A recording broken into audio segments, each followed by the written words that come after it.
yeah, let's get it on. So we return to Ilmet in Bögenhafen. This is the scenario name. It's from Sigmar's Heirs book, a very good book, by the way. If you guys have it, it's still probably the best Empire source book made to date, in general, of course. And yeah, we'll start with experience points. Of course, Gustav van Heck, what are you buying right now? I'm gonna take that extra attack. Extra attack. Wow, you have extra attack. Wow. Yeah, What career are I'm a you on? spy now. Oh, spy. Okay, yeah, that makes sense. Nobody knows this but me. Yeah. Well, then it means that you're a good spy. If only you know this. Johannes, what about you?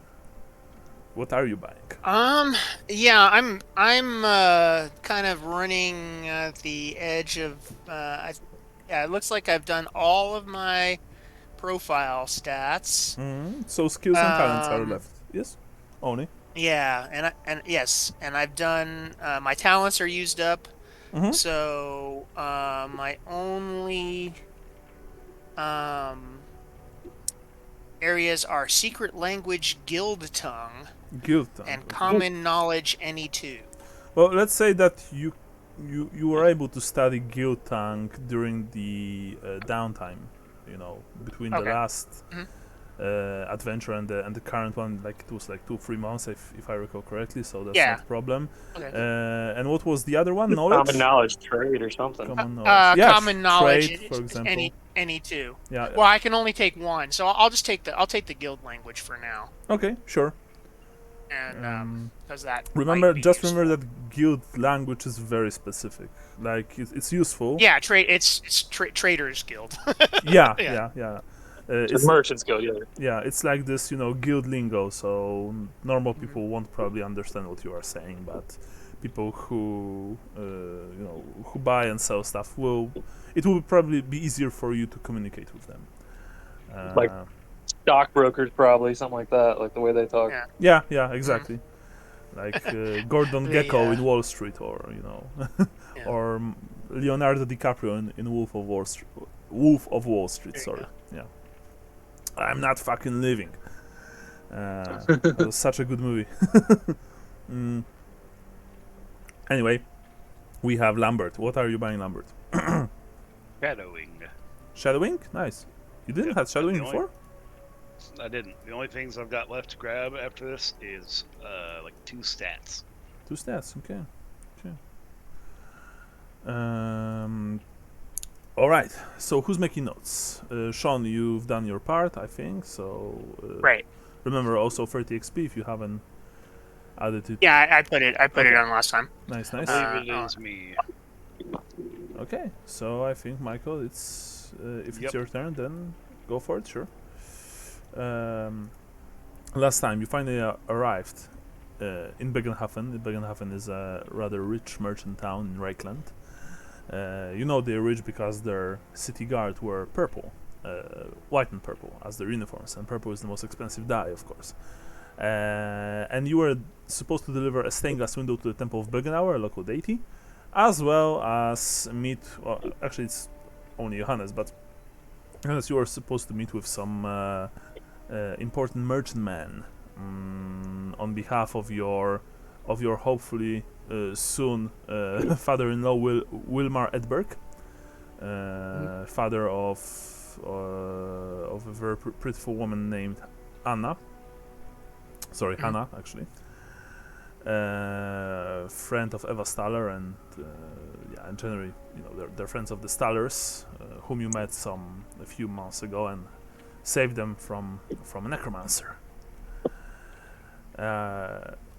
So along the way, you've also encountered Elise Magirius. She belongs to one of merchant families of Bögenhafen, smaller merchant families, I like that. As well as you've also rescued 2 halflings, Candlewick Greenfistle and Matchwickle Greenfistle, of the Greenfistle clan, of course. Right. And halflings, they were of course very grateful, and they told you to meet them tomorrow for some well-deserved payment, as well as potential job, job offer, because they think that they are being targeted by by xenophobes and of course nasty tall people. Yeah. I missed that part. That might actually be legit then. Well, yeah. They told you that they were that they tried to open like a few pie stands in Bögenhafen, and apparently some people in the in the Bögenhafen higher spheres didn't like that, and supposedly they tried to make their lives miserable, including kidnapping them. I feel bad now. I was kind of a dick to him. You were? Actually? I kind of missed that. Oh no, I guess not like outwardly, but I mean like they're like, oh, stop by here, we'll pay you. I'm like, yeah, right. Okay.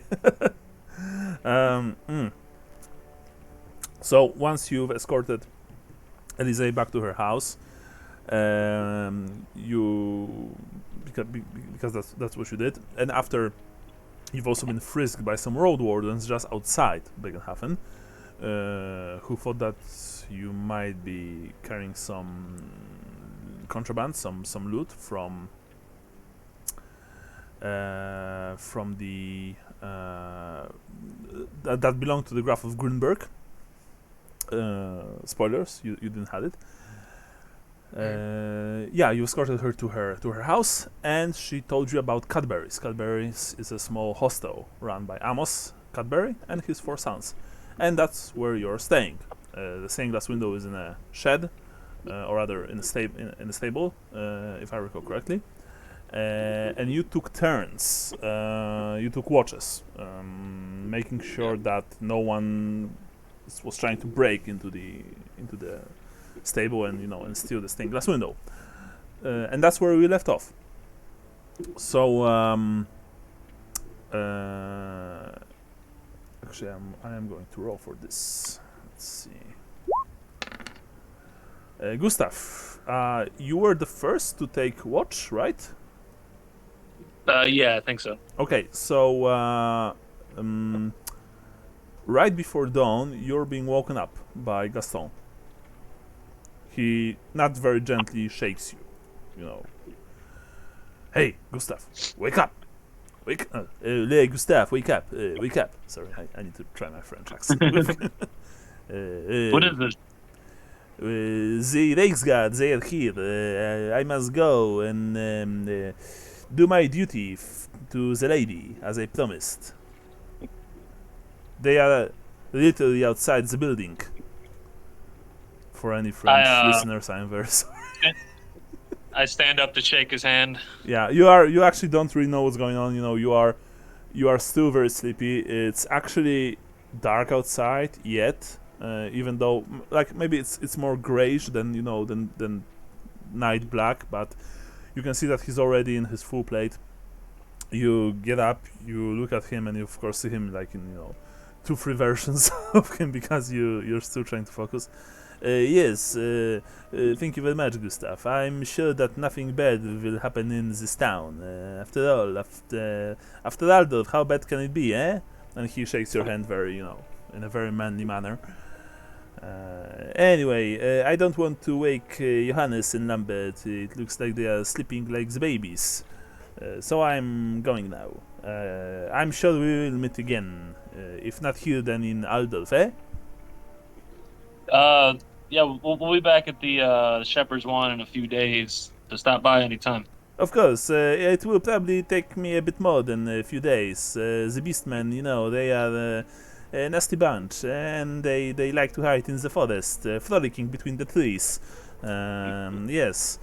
So, I must go and try to, to do something about them with my Reichsguard friends. And with that, he bows. Rather, maybe I'll not. make the sign of the cross. Yeah, or maybe not bows, but bows his head to you. Takes a last look at Johannes and Lambert, who are snoring very loudly, and then goes out through the door. And well, that's the last time you've seen Gaston for some time, actually. You are probably wondering, Gustav, who should take the watch now, right? Or maybe you want to do it once again. I'll do it. Okay, so yeah, so by trying to stay awake and and not yawn too much, you stand by the dirty window. Well, it's not actually dirty. I've told a few times that Cadbury's is a pretty decent hostel.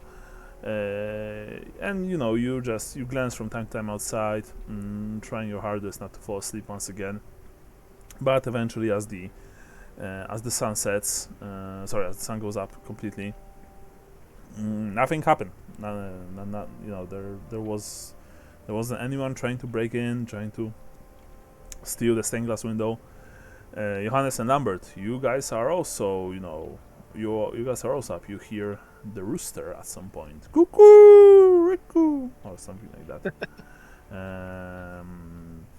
And yeah, I guess I'm sitting by the window with a crossbow in my lap. yeah, you can see that Gustav sits on the window with a loaded crossbow, and Johannes and Lambert, you don't see Gaston anywhere. Gaston left in the night. You said the Reichsguard came for him. He eloped. Oh yeah. What was so important that the Reichsguard had to take him away? What's that? No, it wasn't. I don't think it was. They apprehended him. I think he was going with them to help them. I think Gaston told you. What? I think Gaston told you that he had a quest. That Yeah. he told you guys that probably Reichsguard will follow him and ask him to join them. For the purge of the beastmen in Reichwald Forest. I specifically think that he told you that. No, he did. I was just trying to get. Sorry. Trying to say it, because then I was gonna work in. It was just sooner than we anticipated. So I make the sign of the hammer and I mutter under my breath, "Beware the man that is not a man." Nice. 10 points. 10 points. Yeah. Yeah, you can take a break, Sean. But actually that's a pretty good use of your doom, if I recall correctly. The normal doom, at least. The one time I remember. Yeah. And actually, Gustav, you heard when you got up, and when Gaston left, you've heard quite a few armored horses outside. Riding fast in the direction of the nearest gate. You would guess that the east gate, or maybe the one through which you came, the west gate. So it's not like Gaston just made it up, right? He wouldn't do that. So it's still early. The sky is slightly overcast. It is also rather cold because we already have autumn. But not very cold yet. What are you guys doing? Lambert, Johannes, Gustav. I guess I'll get started on breakfast, guys. Yeah, I was gonna say, so I say, hey, gentlemen, let's dress ourselves and get something to eat. And were we supposed to go see the God damn it! Now I forgot their last name. the Matchwick brothers, but I know Matchwick is the guy's name. Matchwick, yeah. Oh, sorry. I thought Green Thistle. Green Thistle. Yeah. By the way, they are added to the handout section, including Elysee and Bögenhafen map, so you can check them out. So of course, you get out of your room and still kind of sleepy. Remember the trip here. Even though it wasn't really that problematic, except for the whole bandit part, still took you, I believe, 2 days. And the road was kind of bumpy. So as you enter the main room, you can already see that there are quite a few people here, probably, locals enjoying their meal. Actually, you rolled for gossip last time. No, you didn't. You didn't roll for gossip last time. I actually was asking if you would do that, but you said that no, you don't want to. So So please, tell me, what are you doing? Do you order some food, or? Yes, I would like to order some breakfast, Mhm. and I think we paid for everything up front, right? Yeah, All yeah. the meals. I think Okay. so too. Good. So I'm not prepared to do math yet today. no worries. So when you Um, when you get mhm. out and you actually approach the bar, you can see that one of Amos' sons is there. A young man in his probably early 20s, but he recognizes you because he was here last night, and he just Mhm. points at one of the at three tables and says, "Oh, my Naren, please take a seat, and I will deliver your breakfast as soon as possible." Great, thank you, sir. There was this uncomfortable pause that he I was waited wondering, for you sir. to say something. Sorry. Yeah. I'm a medallion carrying member of the Barber Surgeon Guild of Reichland. Oh, Yeah. right, sorry. Yeah, I had to think of where we were, and Mhm. I usually set up shop wherever I stay. Like I'll pay the innkeeper a lump sum, and they'll let me cut hair in the mornings. Is that something I could do here if I pay, say, 5 silver for the week? You see that the kid is, well, sorry, the young man actually. He's not sure what to say. He like scratches his head. Well, I would need to speak to my pa about this. He's the one making the rules here. I don't think that it will be a problem, sir.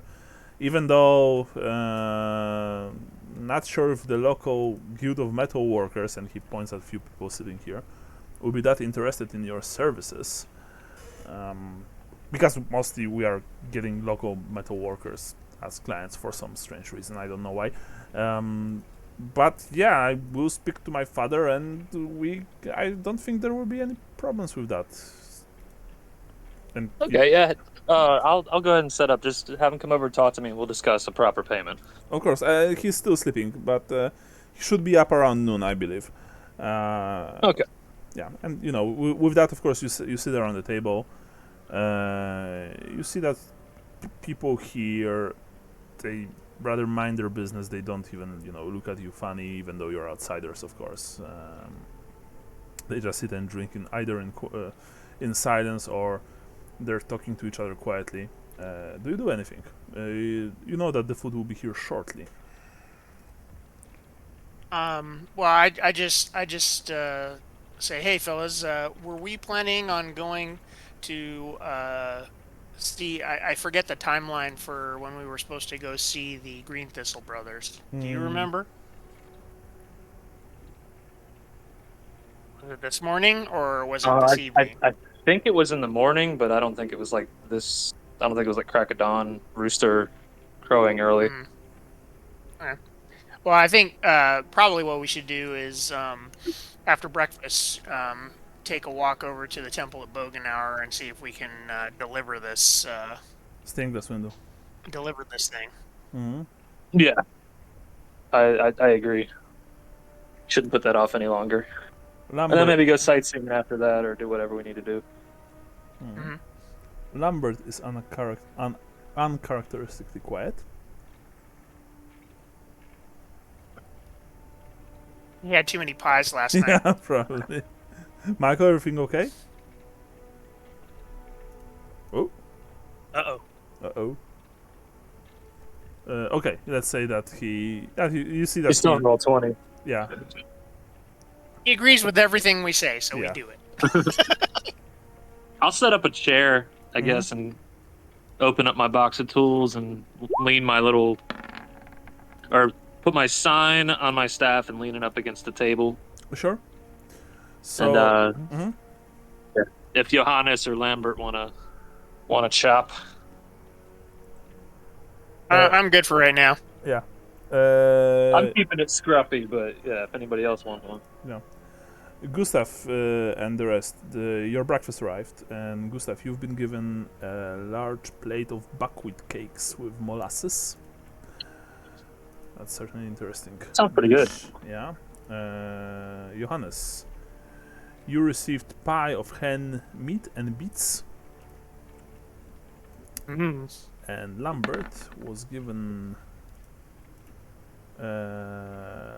stewed peas and garlic.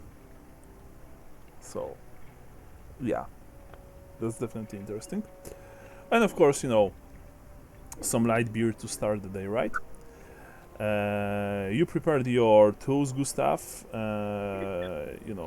The chair stuff, everything, but you see that no one is approaching you yet. Perhaps they're not that interested, or maybe it just takes time. I'll still stand by the chair and eat my breakfast. Mm-hmm. It's a discipline. Yeah. Do you guys? Shop's open. Yeah. Do you guys want to gossip, perhaps, or? Yeah, I'll gossip about I'll say like, hey friend, what's going on in town today? Not your fucking friend, he says. You fucking. Yeah. So that would be a gossip test. Gossip, yeah. Ooh, I get plus 10%. Mm-hmm. So I am the fellowest Nice. of fellowshippers. You've got more than one success for some reason. It only told you one success, but you got like 5. Michael, sorry, are you here? Well, actually? I think the old. What's that? No, I'm asking if Michael is here, but not sure if he is. Maybe ping him. Wait a second. Yeah, I don't know what happened. Okay. So anyway, you got like 5 successes, I believe, at least. So that's quite a lot. And you go from table to table. You start small talk here and there. Funnily enough, the friend approach actually works, because people in this place are generally rather friendly. It might be, it might be surprising, but yeah, but they really are. So, tell me, what would you generally like to learn? Depending on your answer, I may give you what you want, or maybe give you something different, of course. But I would like to hear it. Well, the first thing is there anything going on in town today that you guys know about, or this? In town? Generally? Yeah, in town. No. They say, you ask one of the patrons, and he like shrugs his shoulders and says, same old. Bögenhafen continues to getting richer, sir. As far as I know, nothing strange or unusual will happen today, he says. Sounds great. Thank Sigmar. Of course, and other gods as well. Bögenhauer, yes. Yes. Do you know the priest at the Bögenhauer temple? We have a delivery for him. Oh, Bögenhauer temple. He says, well, the Bögenhauer temple, sir, it is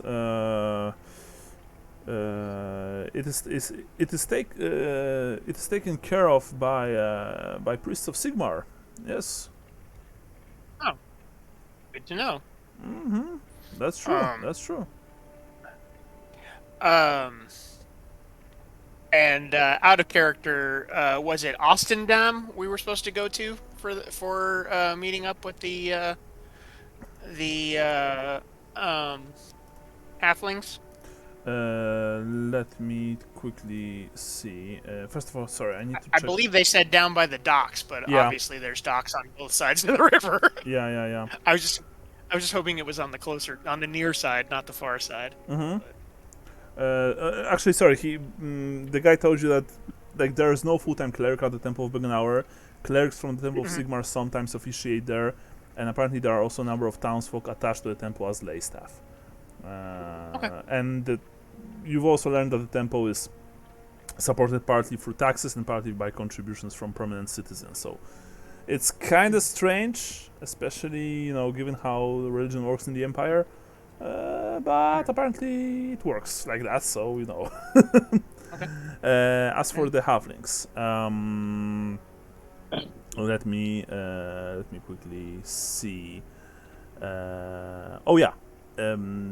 You were supposed to meet them at a place called Birds, and Yes. they said that it is a riverside, and you remember that they hesitated and said restaurant at the docks. Right. Without any rolling, you know that when someone hesitates and says the word restaurant, it's probably anything but. Yeah. Yeah. But and- I just wasn't sure. So I'll just ask him. Have you heard of this place called Burt's down on the river? You see that the man is he thinks for some time and says, "Oh yes, yes, actually, but why would you want to go there? It's a shithole." Oh well, we met some other merchants along the way, and they invited us to come see them at Burt's, but I don't know. he actually does something like this. Merchants in birds? What the fuck? Oh man, I can see that you're a funny one. No respectable merchant would go to birds, good sir. It's a den of scum and villainy and drunkards. Oh well, thank you for warning me. Oh no, it's not dangerous per se. Don't get me wrong. There are much worse places in Bögenhafen, especially on the other side of the river. No. What I mean is that only the lowest of the low, the drunkard scum, the gutter trash, only they go there. I don't know what kind of merchant. Sorry, what? The My son Xenos. is screaming. I'm trying to mute it. Okay. Oh, okay. Only the lowest of the low would go there, and no respectable merchant would set his foot in this place. Well, I thank you. Forewarned is forearmed. No, he just shrugs, and you actually had quite a few successes. Do you want to learn anything else? Perhaps about the yeah, I'll halflings, perhaps about the families ruling the place, the city, the town. Yeah, the city. yeah. I was just going to look up the notes again, or to the. So yeah, I was going to ask about Vilmar Etberg, if he knows anything about Vilmar and his line of business. Vilmar. Wait, Vilmar. Edberg? You mean father of Hannah? Oh, sorry. No. Shouldn't you know more about him? Yes, I do know about him. No, I keep on forgetting the name of the guy I'm supposed to meet in town. Let me quickly check the notes. Yeah. Wait. Of course, my notes are shit, so I'm not. Oh, not this, but it will be here. Yeah. You are supposed to meet Waldemar Hafensteingl. I'm going to paste this into chat. He's a member of a merchant family in Bögen. You were supposed to give him some business papers, sealed. Of course, you have them. Right. They Yes. are in a scroll, Yes. sealed with wax. Yeah, it's your sacred task, and you've been given this task directly by Vilmar. You know that it's a test of sorts to see if you are fit to become part of the family, right? And take If I have what it takes. yes, and take the hand of beautiful Hannah. So yeah, Waldemar Hafensteingl. That's the man's name. So you ask about him? Yeah. So you're familiar with Waldemar Hafensteingl. So the thing is that this particular man didn't knew him, but he told you to ask about ask other patrons, maybe they know someone of that name. So you did, because remember, the fact that you had 5 successes doesn't mean that you take everything from a single person. You can just go around this place and ask other people. One of the one of the patrons, burly looking metal worker, says, "Oh, Stengel, I know the fellow. He has an office between Bergstrasse and the Ring in the Mercantile Commercial District. By the way, on the map, I'm going to show you where it is, roughly. It's somewhere here, like it's this kind of area. You can also check Okay. the map in handout section. There's a map called Bögenhafen. Let me quickly see if yeah, Bögenhafen map, and on Bögenhafen it's F, like section F. Okay, yeah, I see Yeah.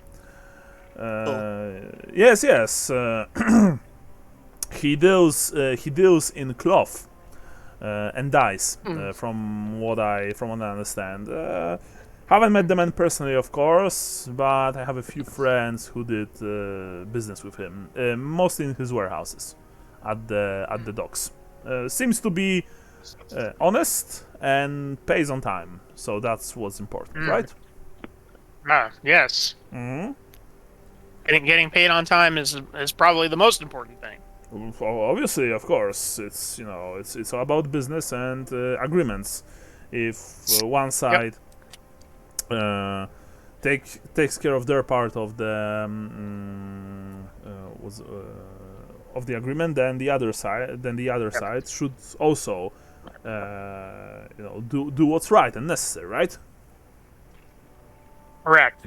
Yes. It's only right. Yes. Just so you know, be careful when visiting this place during the night. From what I've heard, there are quite a few burglars working, plying their trade when the sun sets. Just a friendly word of advice, says the metal worker. Oh, okay. It's good to know. I saw that there were quite a few town guard. They looked quite impressive, but they don't patrol in the evening. Oh no, they do patrol, sir, says the metal worker. But given the the large size of Bögenhafen and the fact that the watch, of course, is underfunded, these days they say so, I believe that their patrols run every 2 to 3 hours, if I recall correctly, during the day. Guys. Yeah, everything fine? Yeah. My wife was having trouble wrangling my child. All right.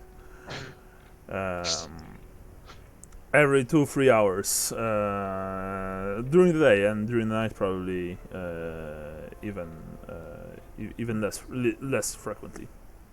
So, Yes. yeah. We'll make sure that we're careful. Then that's very good news to know. Yeah.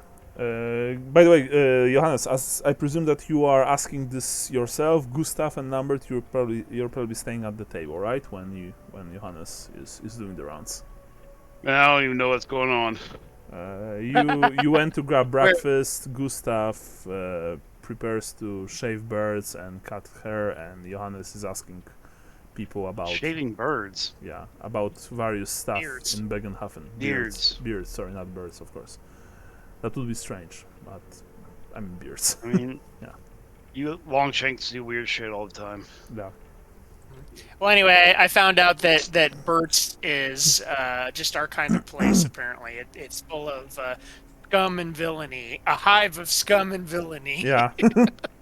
Well, it's definitely not a restaurant, as one of the halflings said. So That's fine. Remember, you had quite a few successes, Johannes. So I'm still giving you options. What do you want Okay. to know about? Yeah. So I wanted to ask about the council that's running the town. Mm-hmm. People know about it. And we happened to run into one young Elise Magirius. Are you familiar with the Magirius family? Magirius, yes, of course. Wait a second. I believe they are on the council, if I recall correctly. Well, the Magirius family are the most influential of the minor merchants families. Right. That said, naturally, they can hold a candle to the 4 great merchant families, to the 3 great merchant families, the Hagens, the Rook brothers, and the Steinhagers. Yes. You're not from here, are you? Asks, the patron who to Yeah. whom you speak. No, sir. We're from Is it we obvious? just come down. We've we just come down from Altdorf. Oh, I see. I see. Well, there are. So you'll probably be quite surprised by how Bögenhafen is run. We don't have an emperor to oversee every single facet of our day-to-day lives. He says with quite irony, with this irony in his voice. You're Is not he sure. saying they're not part of the empire? Is this a secessionist? It's funnily enough, Bögenhafen is a free town, so Fucking bastards. yeah, Really? yeah, I didn't realize that. yeah. So it's not part of the Empire. No, I mean it is, No, but it it's kinda isn't. Like it's very sketchy when it comes to politics. Even free They have the warrant of trade. yeah, even free towns and cities need to answer the emperor's call, but of course they can make. This So kind of like difficult. Marienburg, I guess. No, the Marienburg is its own entity. Okay. It's not part of the empire. Marienburg is Marienburg, and it's more like None or Talaheim. I think they are also free cities. Yeah. So they mostly govern themselves, but when the time comes, and the clarion call is sounded, then of course they are required to aid the emperor's armies, right? And naturally, still they need to pay taxes, like everyone. So anyway.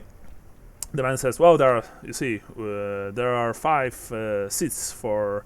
Sorry, he says, "Bögenhafen is not ruled by a lord. The town council runs Bögenhafen, and there are 15 seats in the town council," says the man. You think that he may be some kind of a scribe because he obviously looks more intelligent than, and more well learned than your usual metal worker from this place, and he explains to you that there are 5 seats for the merchants guild. One of the seats is reserved for the guild master, another for a representative of the Magirius family, the most influential of the minor merchants. There are 3 seats, one each for the Hagen, Rugbroder, and Steinhager families. Sorry, actually Hagen, not Hagen. It's from Dutch, not from German. So Hagen, like Häagen-Dazs, the ice cream. Yes. Yeah, Rugbroder and Steinhager. There's 1 seat for the local church of Sigmar, obviously. There are 5 seats for each head of the following guilds: physicians, tailors, physicians, tailors, and weavers, teamsters, stevedores, and mourners. And finally, there is 1 seat to represent the various craft guilds, chosen from amongst the heads of the following: cartwrights, carpenters, jewelers, metalworkers, and masons. So he also tells you that in theory the council votes on every important issue, and a simple majority is all that is required for a motion to pass. Oftentimes, however, votes are a mere formality because of the domination of the mercantile interests on the council. If the major merchant families vote along with the Merchants Guild, they can muster 8 votes and win any motion. Because remember, 15 seats, 8 votes is more than half. Right. Yeah. Do we know where do they meet? Well, city. Sorry. Sorry, I was looking for it on the map. Yeah. Town hall. It's Okay. in the Dreikeplatz. It's C on this small map. Oh, okay. Yeah, Yeah, I'm not it's in looking at the this it's in the map. middle of the town. Actually, here on the map, I pinged this, and I Okay. believe, yeah, this is the town hall. 25. You thought, Oh, yeah, it says tunnel. yeah, that you probably passed the town hall last evening, but it was dark and you were kind of tired, so you maybe you didn't even like took much interest in this building. You can tell you what, Sean. You can still ask for one more thing. If you want to learn more, you will need to roll again, because even though you had 5 successes, I've given you a lot of info. So I'm giving you you have. one more piece of info, and if you want more, you can roll again. Just so you know, Okay. this takes you quite a lot. Meanwhile, Gustav and Lambert, you've probably finished your meal. Lambert, you were given stewed peas and garlic, and of course some light beer. And both of you see that Johannes actually does very well when it comes to getting information from the locals. You even hear what he's mostly talking about, because he's not talking about anything shady, and the locals they are also not the bunch, they are also not people who whisper all the time. So tell me, do you do anything, Lambert and Gustav? Since I don't want this game to be only about Sean, of course. I mean, like on a grand scale, I don't know if I really move the needle that much, but I think I do things. Mm-hmm. I don't really see what I can do right now, though. Okay, sure.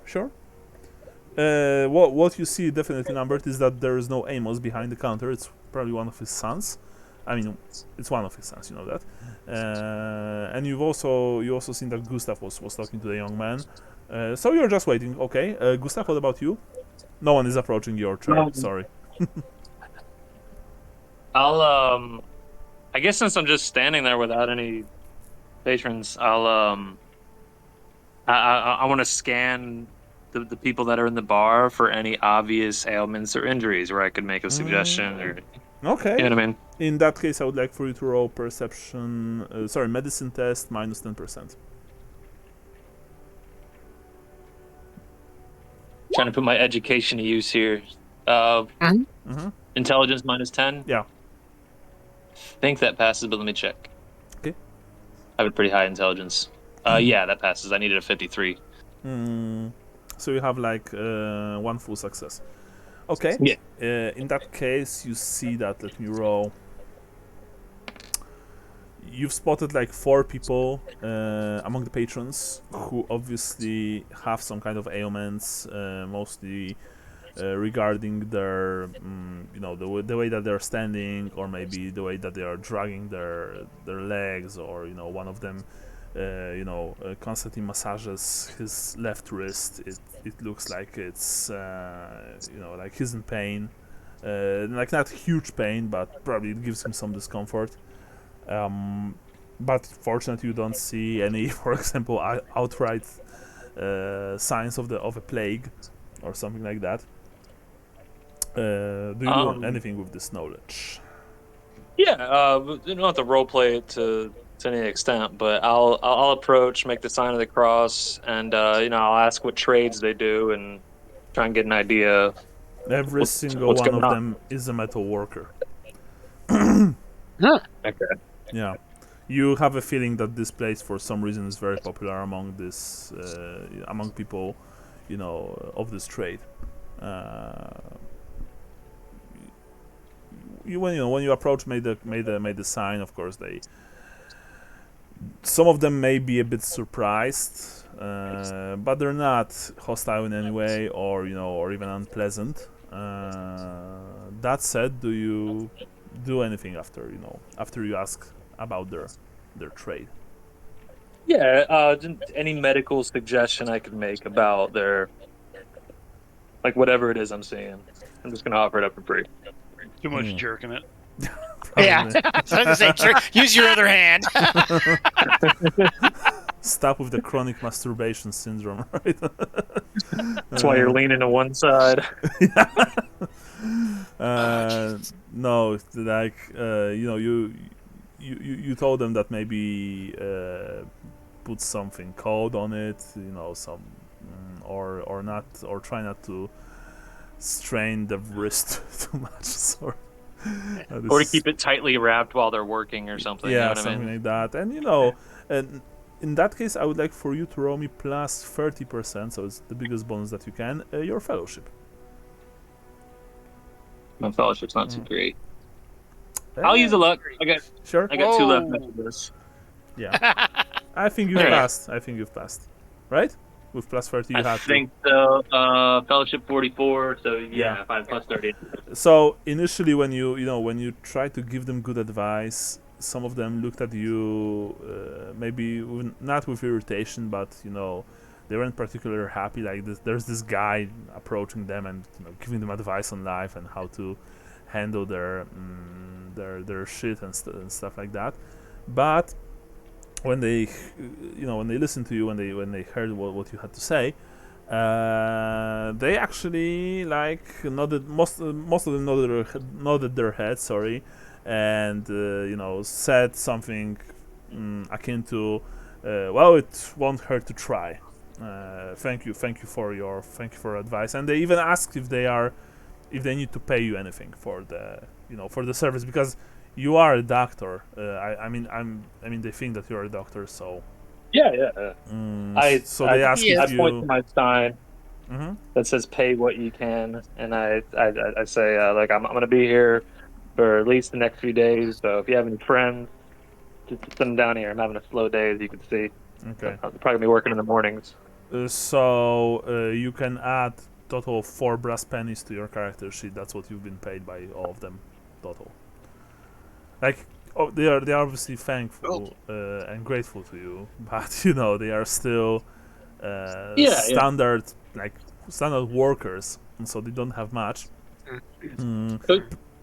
It was more of a marketing thing, I guess. Yeah. Plus, Yes. you think that they think that since you were the one to approach them and start talking about this, you were doing this pro bono, Yeah. So sure, of course, some kind of recompense of payment is welcome, but I mean, 4 pennies. That's it. Sean, returning to you, the single piece of info left. What do you want to know? Or do you want to roll one more time and maybe, if you roll well, I can give you even more, including this one. Like, put this one into the next roll if you succeed. I wanted to ask if they knew anything about the green thistle. Green thistle. Okay, sure. Right. So you ask about the green thistle, and fortunately, they do. Actually, not the. Of course, as I said, not the same. It's not the same person answering all those questions, but Right.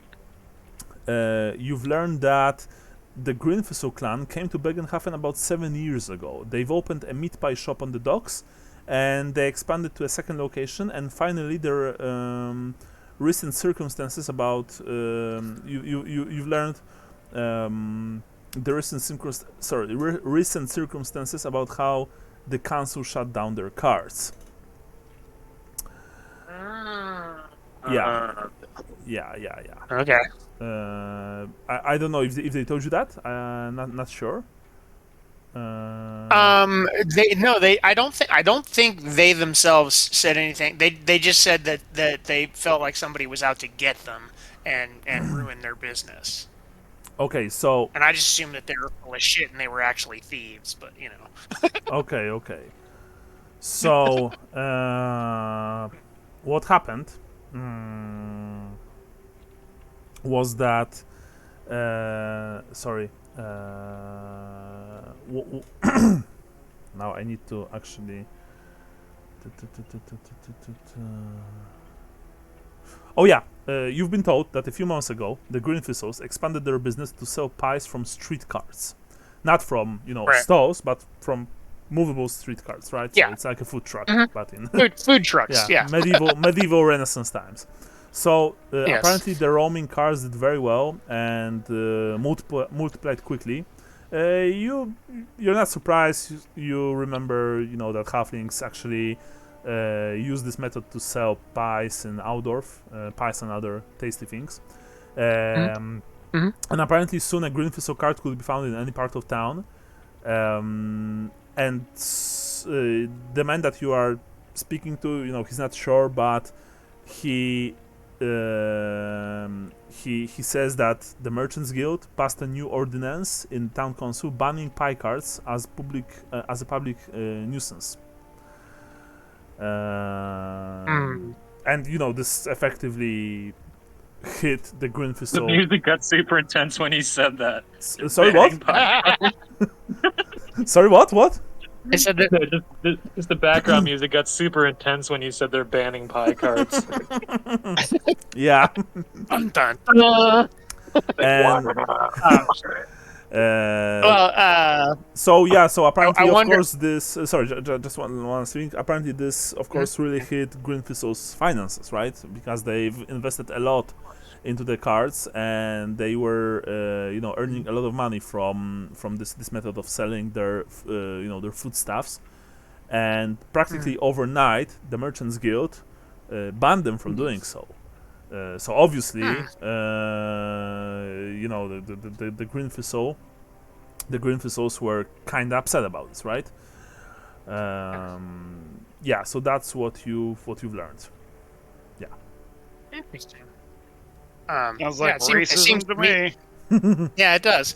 It seems to me that this is actually could be a win-win situation if the council just charged them a little, fee for having their carts on the street. Everybody would make money. The man just shrugs his shoulders and says, "I'm not into politics, minor." Well, This is commerce. I don't want to just cut in like this, but I'm going to. Mm-hmm. It seems to me that the conceit behind doing a pie cart is that unless they're passing an ordinance about pie carts specifically, you could make the legal argument that it is not a standstill business and cannot be taxed. Right. Well, I think that's the problem, is they want to tax it. If they I can't don't tax know it, why they they won't can't allow just it. put out a fucking tax on pie carts. It's just as Exactly. much of a reception. Like, I don't know what the hell's going on. Right. Well, that's what I'm saying. Is I think I feel like that would be a solution to everybody's problem. Everybody'd make money, and everybody'd be happy.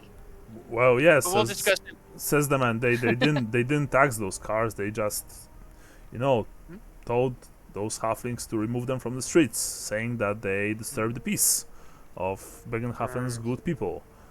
Now, I didn't mind them at all. Actually, Greenfistle sold very tasty pastries from those carts, and I'm kind of upset that they're not roaming the streets anymore. But what can you do? The law is the law is the law, right? Yes, unless you unless you change it. Are you For- constipated, sir? He looks at you, Lambert. Sorry, I just get real squeamish when there's real kiss asses around. Yeah. You're saying this to him? Yeah. All right. Well, let's roll. I think he's referring to me, sir. Let's roll with bonus then. The metal worker doesn't say anything, but he looks at you with much less warmth, Lambert. Let's just say, but he's not saying anything. That's all right. If he It's wasn't plenty racist warm against inside. halflings before, he is now. And he looks at you, Johannes, and says, "Well, anyway, I kinda need to return to my drink." Yes, we all do. Lambert. Now, Johannes, if you want to roll your next gossip test, you only get. You wrote basic, yes, or before? I thought you gave me plus 10 last time. So if I this time recall you're correct. rolling basic. Okay. Yeah, might as well go for it. What do you think, guys? More gossip couldn't hurt anybody. Or All right, could it? Queen. Go off, Queen. Okay, there we go. Nice. Oh. You want to Oh, roll Yeah, no, that? I fucking. Like, it's not. It's not a botch. But yeah. I feel like we got a lot of information. I mean, I don't know. Obviously, I don't know what we're missing, but I feel like we got a lot of information because we know that Burt's is not a restaurant. We know we know generally speaking where the guy is that I have to visit. We know that if we can't get anybody at Bögenhafen Temple, that we go to Sigmar's Temple, and we know about No. Bögenhafen Temple is sometimes like serviced by clerics of Sigmar. Right. You Well, that's what I'm saying, You but- don't need to go to the Temple of Sigmar to do anything. No, I know we don't. I'm Yeah. saying that if we did go there and there was nobody there, we could go to the Temple of Sigmar and say, Oh, yeah, hey, yeah, can yeah. you let us drop this off for them? Of course. That's what I'm saying. That's true. And we learned about how racist town council is against that. Yeah. Actually, since you wrote 96, you try to get more information, but because your conversation between the man and Lambert, like I said, it wasn't especially quiet, and this place is not very big, so people heard it. And after this ass kissing comment, you think that quite a few people got slightly upset, and they just refused to speak with you, telling that they are busy and telling you that they are busy, stuff like that. So, They've got to finish their beer before work. Yeah, exactly that. So this is my breakfast beer. Yeah. So Chop after a raw that, egg in it. so after that, what are you guys doing? I mean, you finished your meal. It's been paid before, paid for before. The food it's not as good as in Shepherd's One, but it's serviceable. The beer is also rather nice. What next? What is next? Sorry. Say, gentlemen, why don't we gather our cart and deliver our package to the temple, and then we'll go get pies. I was That just sound saying, let's take our pie cart out. Yeah. I close down shop for the day, I guess, and I go up to pay Ammon. Is that the kid's name? No, the kid's name you actually don't really know because he didn't introduce himself. His father's name is Amos Cadbury. Okay. And let's say that the kid's name, his name is Tilo. I'm going to. Like the dough. Yeah. Shit. Sorry. I'm gonna say his name is Aaron. Oh, here it is. Philo. Oh, Philo. Philo. Okay. Yeah. I'll go ahead and put the 5 silver I promised for the week on the bar and tell him to have his father talk to me if it's not enough. Yeah. He once again. Sorry.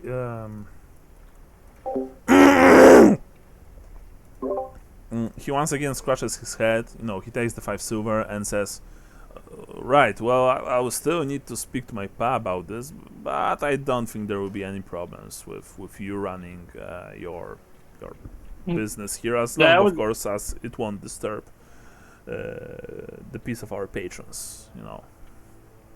That was a pretty slow day for me. I didn't have a single customer, but hopefully the word gets out and tomorrow is different." He just, nods his head, but in this manner of, well, maybe not. I don't give a shit.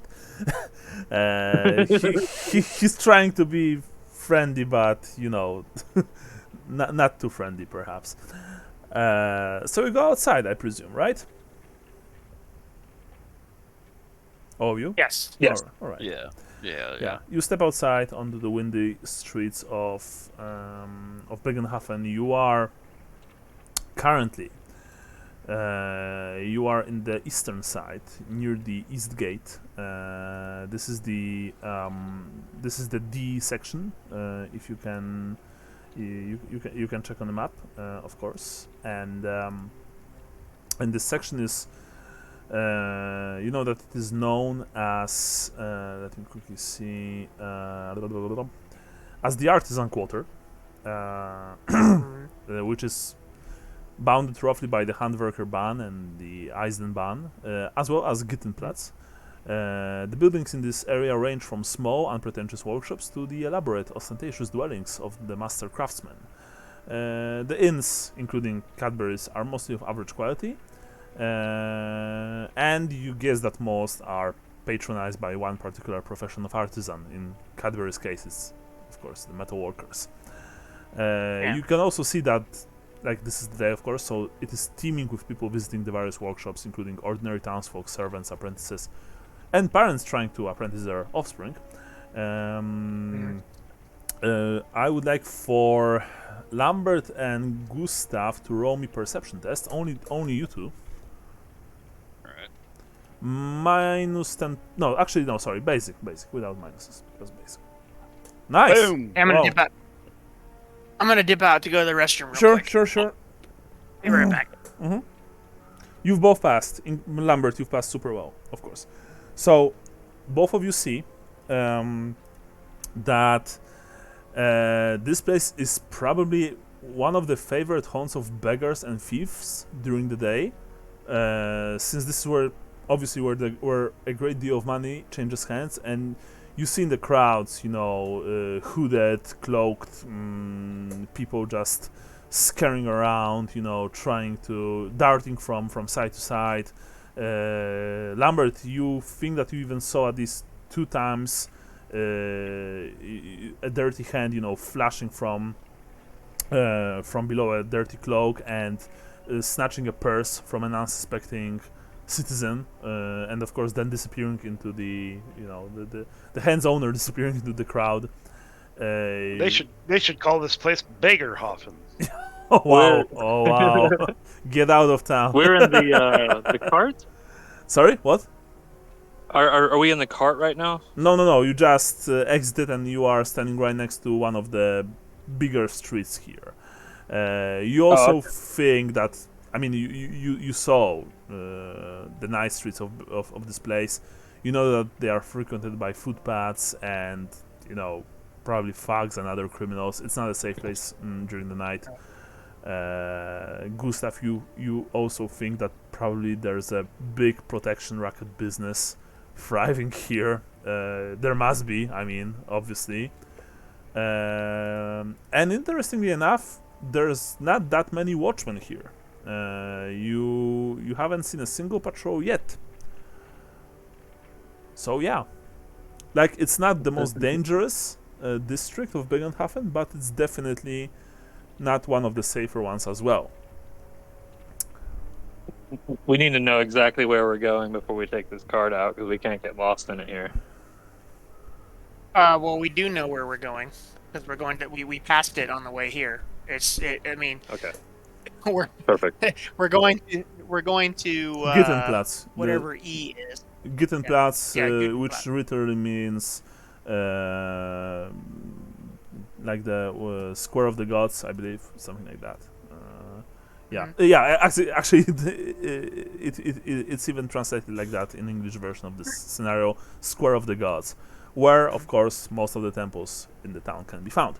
You are standing right next to your cart. The cart has been untouched. Griseldi is also eating hay. The stained glass window is in one piece yet, and yeah, nothing bad happened to it. I'm going to quietly say to Lambert, when I was a kid, one of us would run up to a shop's window and break one window pane while the other stood there with a rock and demanded money. So this is one of the most vulnerable spots we could be in, having to get glass through a place like this. All right. Well, let me, general time of day. It's very early. It's before noon. It's probably Early like in the morning. 9 Got a.m. 9 a.m. I guess. Got it. I- General, how many people are around you? Lots of people. I mean, you are near one of the big streets of this place, probably Eisenbahn on the map. You can see it here. And as I said, this is artisan quarters, so there are lots of businesses thriving here, and people just going back and forth. Is it obvious we're carrying a window? Carrying some of the artisans and servants do carry stuff like that, although you usually don't carry a window just like that in the old world, because they are very expensive. You trip, you fall, Right. No. and you can get bankrupt by this. Remember, stained glass is super expensive. Okay. Yeah, Sean? Well, here's what I think. Here's what I think. Mhm. I feel like it's still packed, however we packed it in the back of Yeah, the car. it is. It is safely packed. So yeah. So we just need to take it. Take Griselda, take the cart, go to the Guttenplatz, and go to Bögenhafen.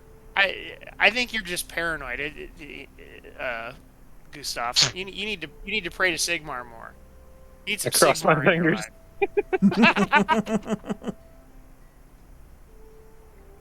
Well, I'll sit in the back with the window.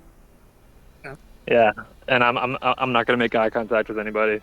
I will sit I will sit in the back with the window, holding my pistol and making eye contact with everybody. And I will drive us to the Guttenplatz. Do I need to roll a drive roll? No, actually Yeah, you don't. Normally, when you just travel, without any problems, you don't need to. You don't need to roll for anything.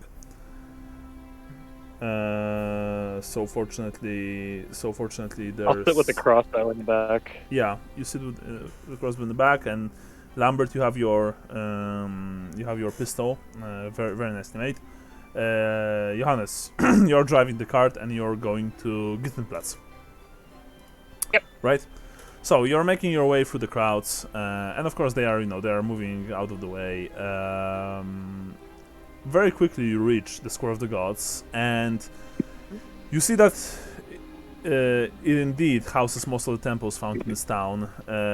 Obviously, you very quickly notice the Temple of Sigmar. This is the most impressive structure and dominates the entire neighborhood. The Temple of Sigmar is, of course, this number 13. Yes. You can even see generally how it looks. The other temples stand around the edges of the square and are well maintained and reflect the styles of the cults that build them. Aside from the Temple of Sigmar, you think that there are also temples of. Sorry. Okay, sure. First of all, let me quickly, tone this music down a bit. You think that you also see temples of Ulrich, Myrmidia, Verena, Tal, and Shalia, and probably there are quite a few other minor gods who obviously will only have their small chapels, not full temples. And eventually you reach the temple of Bögenhafen. From what you've 16. heard, this minor deity embodies all that Bögenhafen stands for. The temple itself consists of a single hall with two wings, enclosing a three-sided court. And as you get down from the cart and you enter the temple, you can see that in the center of the court stands the statue of the god, depicting him in his guise of merchant boatman. The town's coat of arms appears in several places on the walls as well. And now, let me quickly see one thing. I am going to roll 150. And unfortunately, there's no one here. That said, the Gittenplatz itself is filled with, with all sorts of people. Normally found in the city. It's like Aldorf in miniature. So there are messengers, all sorts of people, from messengers to artisans. And you also guess that during the night this place actually probably is pretty safe, given given how open it is, and of course how holy it is, and how close it is to the Edo Ring, which you've heard is this luxurious district of the town. You even saw at least two separate guard patrols, Bögenhafen guards dressed in their white and purple, and sporting breastplates and wearing and armed with halberds. But there's no one in the temple. Is it locked or is it open? It's open completely. You can enter it without any problems. But there are no people. There are no people inside. Well, I mean, sorry, maybe there are two people praying, but they are not clerics. They are just people who came to give their thanks to Bögenhafen. And that's it. I will when I notice, or I'll wait for them to stop praying, and I'll say, "Excuse me." One of the people. So yeah, you're saying, "Excuse me." One of the the people are men and women, and probably they are they are not together. The woman is much older. The man is quite young, but they are both of them are obviously rather. They probably are rather wealthy. They are dressed well in a mercantile style. Sorry, The woman stands up. She has gray hair. She's corpulent. She looks at you. Yes, this is a holy place, young man. Why Yes, why are you I'm disturbing our prayers? My apologies, madam. I have a delivery for the temple of the new stained glass window, and I was wondering if you could direct me to where I might find someone that I could leave this holy Burden. window with. Oh, I see, she says. Well, in that case, you can either go to the temple of Sigmar, because clerics of Sigmar sometimes take care of this small temple of our patron god, or you can go to town hall, speak with one of the officials there, and maybe they will help you. But certainly, I won't. I can help you. I came here just to pray. I don't know about this young man, and she nods towards the other occupant of this temple, but he's still praying. He doesn't even acknowledge you. So Yeah, that's fine. Yes, thank you, madam. I will go to the temple since we're right by it. yes, you Temple should of do that. You should do that, says the woman. Now off with you, and she returns to praying. No, I'm kidding. She's not saying off with you, but she says yes, you should do that, and you see that she leaves a few brass pennies in a small bowl right next to the Bögenhafen statue, and she excuses herself and leaves the place. As you can probably see on the map, Bögenhafen temple is not big. Like I said before, it's a rather small place. By the way, Lambert and Gustav, of course, you've also heard that. You've heard this conversation. Why did Johannes think that we were dropping the window off to this like strip mall equivalent of a church? Because it's the church that has the window. Is it? Yeah, it's this place. What the fuck? All right, whatever. I thought we were doing like a cool. It trip was like, Church of specifically commissioned for the Temple of Bögenhafen Yeah. Well, before the war Temple of started. Bögenhafen has seen better days, apparently. Actually, wait. Let me quickly roll one thing. Fortunately, the young man who's still in the temple probably didn't hear what you were saying, Lambert. The years haven't been kind. Probably. He looks like he's like 25, and already has problems That's with the hearing. meanest. I hate to cut in, but that just reminded me. That's the meanest thing somebody has ever said to me. Was they didn't know I was younger than their husband. Like we're all hanging out, and they asked like, "How old are you, Dottie?" And I said 25 years ago, and she just goes, "The years haven't been kind to you." Oh And wow! that's the meanest fucking thing anyone's ever said to me. Because she was like, "Oh, you're older than my 40-year-old husband." Yeah. Oh wow! Yeah. Hey, I got it the other way around where Oh, you're so Doreen was young and getting hot. well Wow, just Sean, that- bang that- me. You're so fucking hot. No, not that I was hot, but just that I was young. Well, first she got it from her friends in school that she was robbing the cradle because I was an undergrad and she was a grad student, and then later when she was working, some gal was like, "Oh, your husband, he's so young," and I was like, "No, he's older than me." I'm like, "Oh," and I was like, "Your husband just looks like an old fart." Oh, He didn't say that, but that was not nice. I think You should, that you should fight that guy. well, Sean Anyway. knows martial arts, so right? that's true. Yeah, that's true. Yeah. But anyway, Yeah, I'm a lover, not a fighter. That's this kind of just one last thing. This kind of dialogue always reminds me of one of my favorite scenes in the first True Detective season. When I don't know if you guys watched this TV series, one it's of very my- good, one of except for the last best season. seasons. The last season sucks because it's woke. No, just kidding. Because it sucks. But anyway, in the first part, like the two main heroes, they meet again after like a decade, I think, or more. And Woody Harrelson's character says that, time,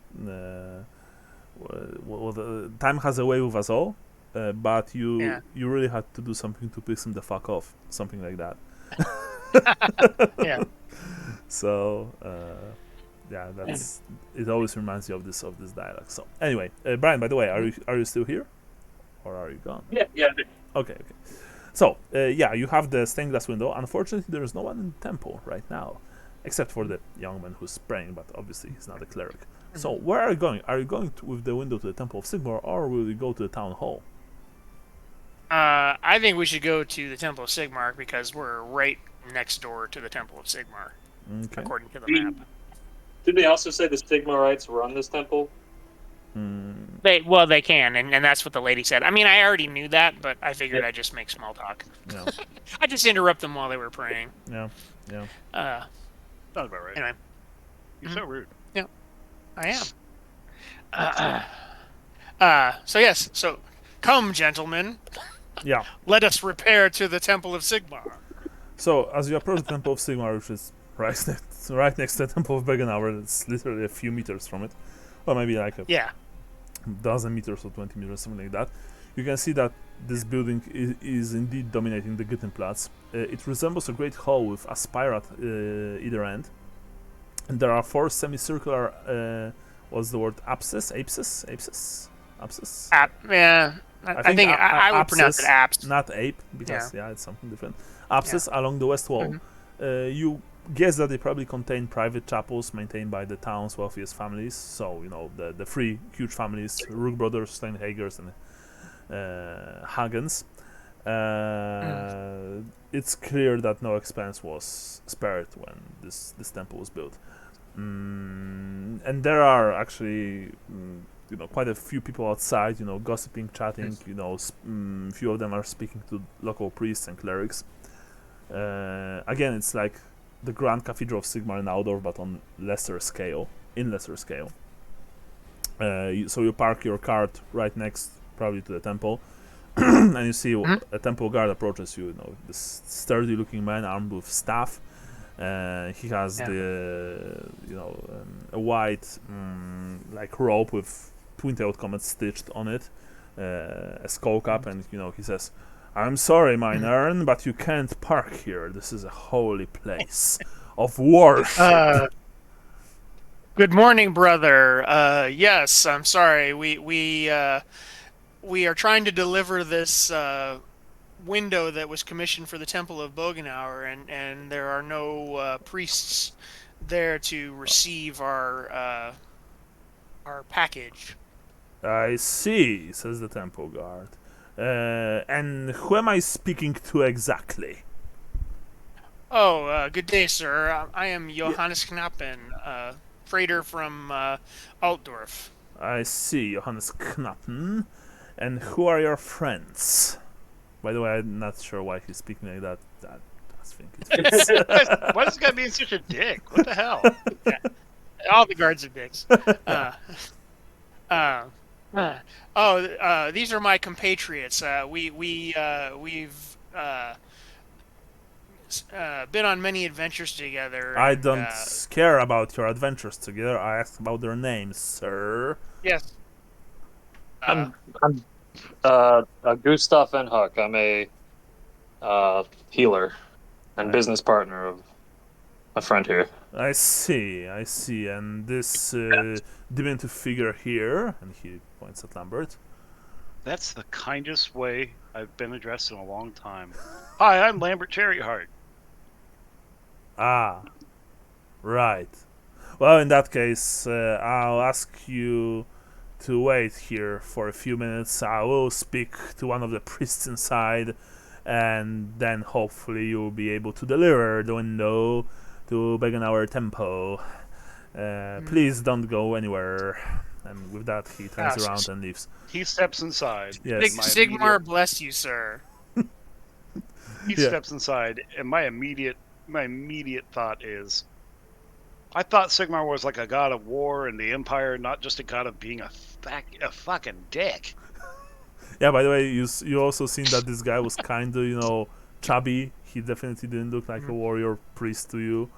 Or even a temple guard like the ones found in Looks like a Aldorf's dick. cathedral of Sigmar. He looks, well, yeah, he had this gut, hanging, like... He's the meter maid of Sigmar. yeah, clearly visible under the robe. He had like 2 chins. So that's that. He disappeared inside the temple, and you are probably waiting for a few minutes. Do you want to do anything, or just do you wait for the very friendly guard to re-emerge? I patiently wait. Mhm. Is there an alms box nearby? Not here, but you guess that there's probably one right inside. I just poke my tiny diminutive head through the door, look around real quick to see the alms box. Funny enough, when you poked your head, immediately a young cleric of Sigmar appeared in front of you with an alms bowl. Spare a coin Good for enough. Lord Sigmar, sir. He says. Oh, he says it like a little paperboy. That's great. Yeah. 1 second. I gotta see. Can I? I know have all you the accents available. Ah, phew! Cheers, it's sir. Been a hot minute since, it's been a hot minute since I was at a temple, so let's just do that. And I produced from my my coin purse a single golden crown and put it in the box. in the Oh, bowl. Lord Sigmar smiles upon you this day. Thank you very much. This is a great offering. May Lord Sigmar protect you and your loved ones in the coming hard days to come. And he takes like a small vial of water, uncorks it, and sprays you with, you guess, holy water, or you're rather hopeful that it's holy water. No, I'm just kidding. It melts. Oh, that would be a very dangerous thing to do. It burns. I'm a vampire. No, of I course. am like Cherryheart, the first halfling vampire. No, you've obviously. Can you bend over so I can bite your neck, please? Wait, what? He's an ankle biter. Come on. Remember that there's also like there are large veins in the in the legs, so you can always just bite him in the upper leg. But anyway, you gave the young man a gold crown, and you can see that because there are like a few other coins in the bowl, and you can see that yours is the only gold crown so far. And yeah, Right. and the young cleric, obviously, the lowest of the low when it comes to novitiates. He sprayed you with holy water, bowed very low, and then he returns to his duties. The duties, of course, include hassling other people about donations. And mostly those who are leaving the temple. By the way, he's not like speaking to people who are like, As he should. yeah, who are deeper in the building, but only those that are leaving, and sometimes those that are entering. At the door, I'm just giving a little sanctimonious speech, like, as that young man should. These people spend all their day praying for help and won't help out the others, won't help out their temple. What the heck? I thought this was a better world than this. This is so dark, it's so depressing. Come on, guys, empty out your pockets. A temple guard approaches you and says, "Excuse me, sir, you are disturbing the peace of our congregation. I will ask you to leave now." All right, yeah, that's fair. And he asks you to leave now. I presume that you're leaving. I act like I'm not with them. Yeah. No, I get it. No. Actually, are you leaving or not? Because you can see that this man is, well, he's not doing anything just yet, but he clearly wishes for you to leave. Yes, I'm leaving. Ah. Jesus Christ. Right. So once you left, Johannes and Gustav, you see that Lambert has left the building. Yeah, and he approaches you. You're still waiting on the right next to the cart, where the stained glass window, of course, is safely stored. And like only maybe a minute or two after he leaves, you can see the chubby temple guard emerging from the building. accompanied by a rather thin, tall, and vulturish in stature man dressed in long Sigmarite robes. Of course, he's completely bald. He's also rather old, you guess probably 50 something, maybe 60 something years old. But his eyes are very sharp. He has a golden hammer pendant hanging from his neck. The pendant is rather large and probably rather heavy. Maybe that's why he's so stooped. And as he approaches you, he walks rather slowly, given his age. But as he approaches, you can smell the incense, the perfume, and you can even see that on his clean-shaven face there are clear signs of, of grease, of breadcrumbs. This man, obviously, just finished eating and probably eating rather well. He even wipes, his mouth with the back of his left hand, and says, "Welcome. I am welcome. I am Father Wolfram Waits of the Temple of God King Sigmar in Bögenhafen. I've been told that you gentlemen deliver the stained glass window to the Temple of Bögenhauer. Is this true?" Yes, sir. I have it right here on the cart. Who My friends you? are dutifully guarding it. Who are you, young man? You should introduce yourself before addressing me. That's not my very. apologies. That's rather rude. I will remember that. Yeah, dude. Oh, It is I, Johannes Knappen. I never heard of you. Yes. From Aldorf, Well, you say? I'm new in. Yes, sir. I see. Are you a holy man, Johannes Knappen? You look like you're really not. Oh no, sir. I go to temple every day. Every day, you say? Interesting. Yes, Well, sir. in that case, I expect you to go to our temple and pay an appropriate sum of money for, of course, for good luck and for Lord Sigmar to bless you in your endeavors. Yes, sir. Yes. And who are your friends here? I see another young man, hopefully hopefully with better manners than yours, and a halfling. And he looks at you, Gustav, expecting you probably to, I'll take my hat off. I'm Gustav Van Huxer. I'm a healer from Marienburg originally. Marienburg. I see. And what is Marienburg doing here? Hasn't your city being hit hard by the war?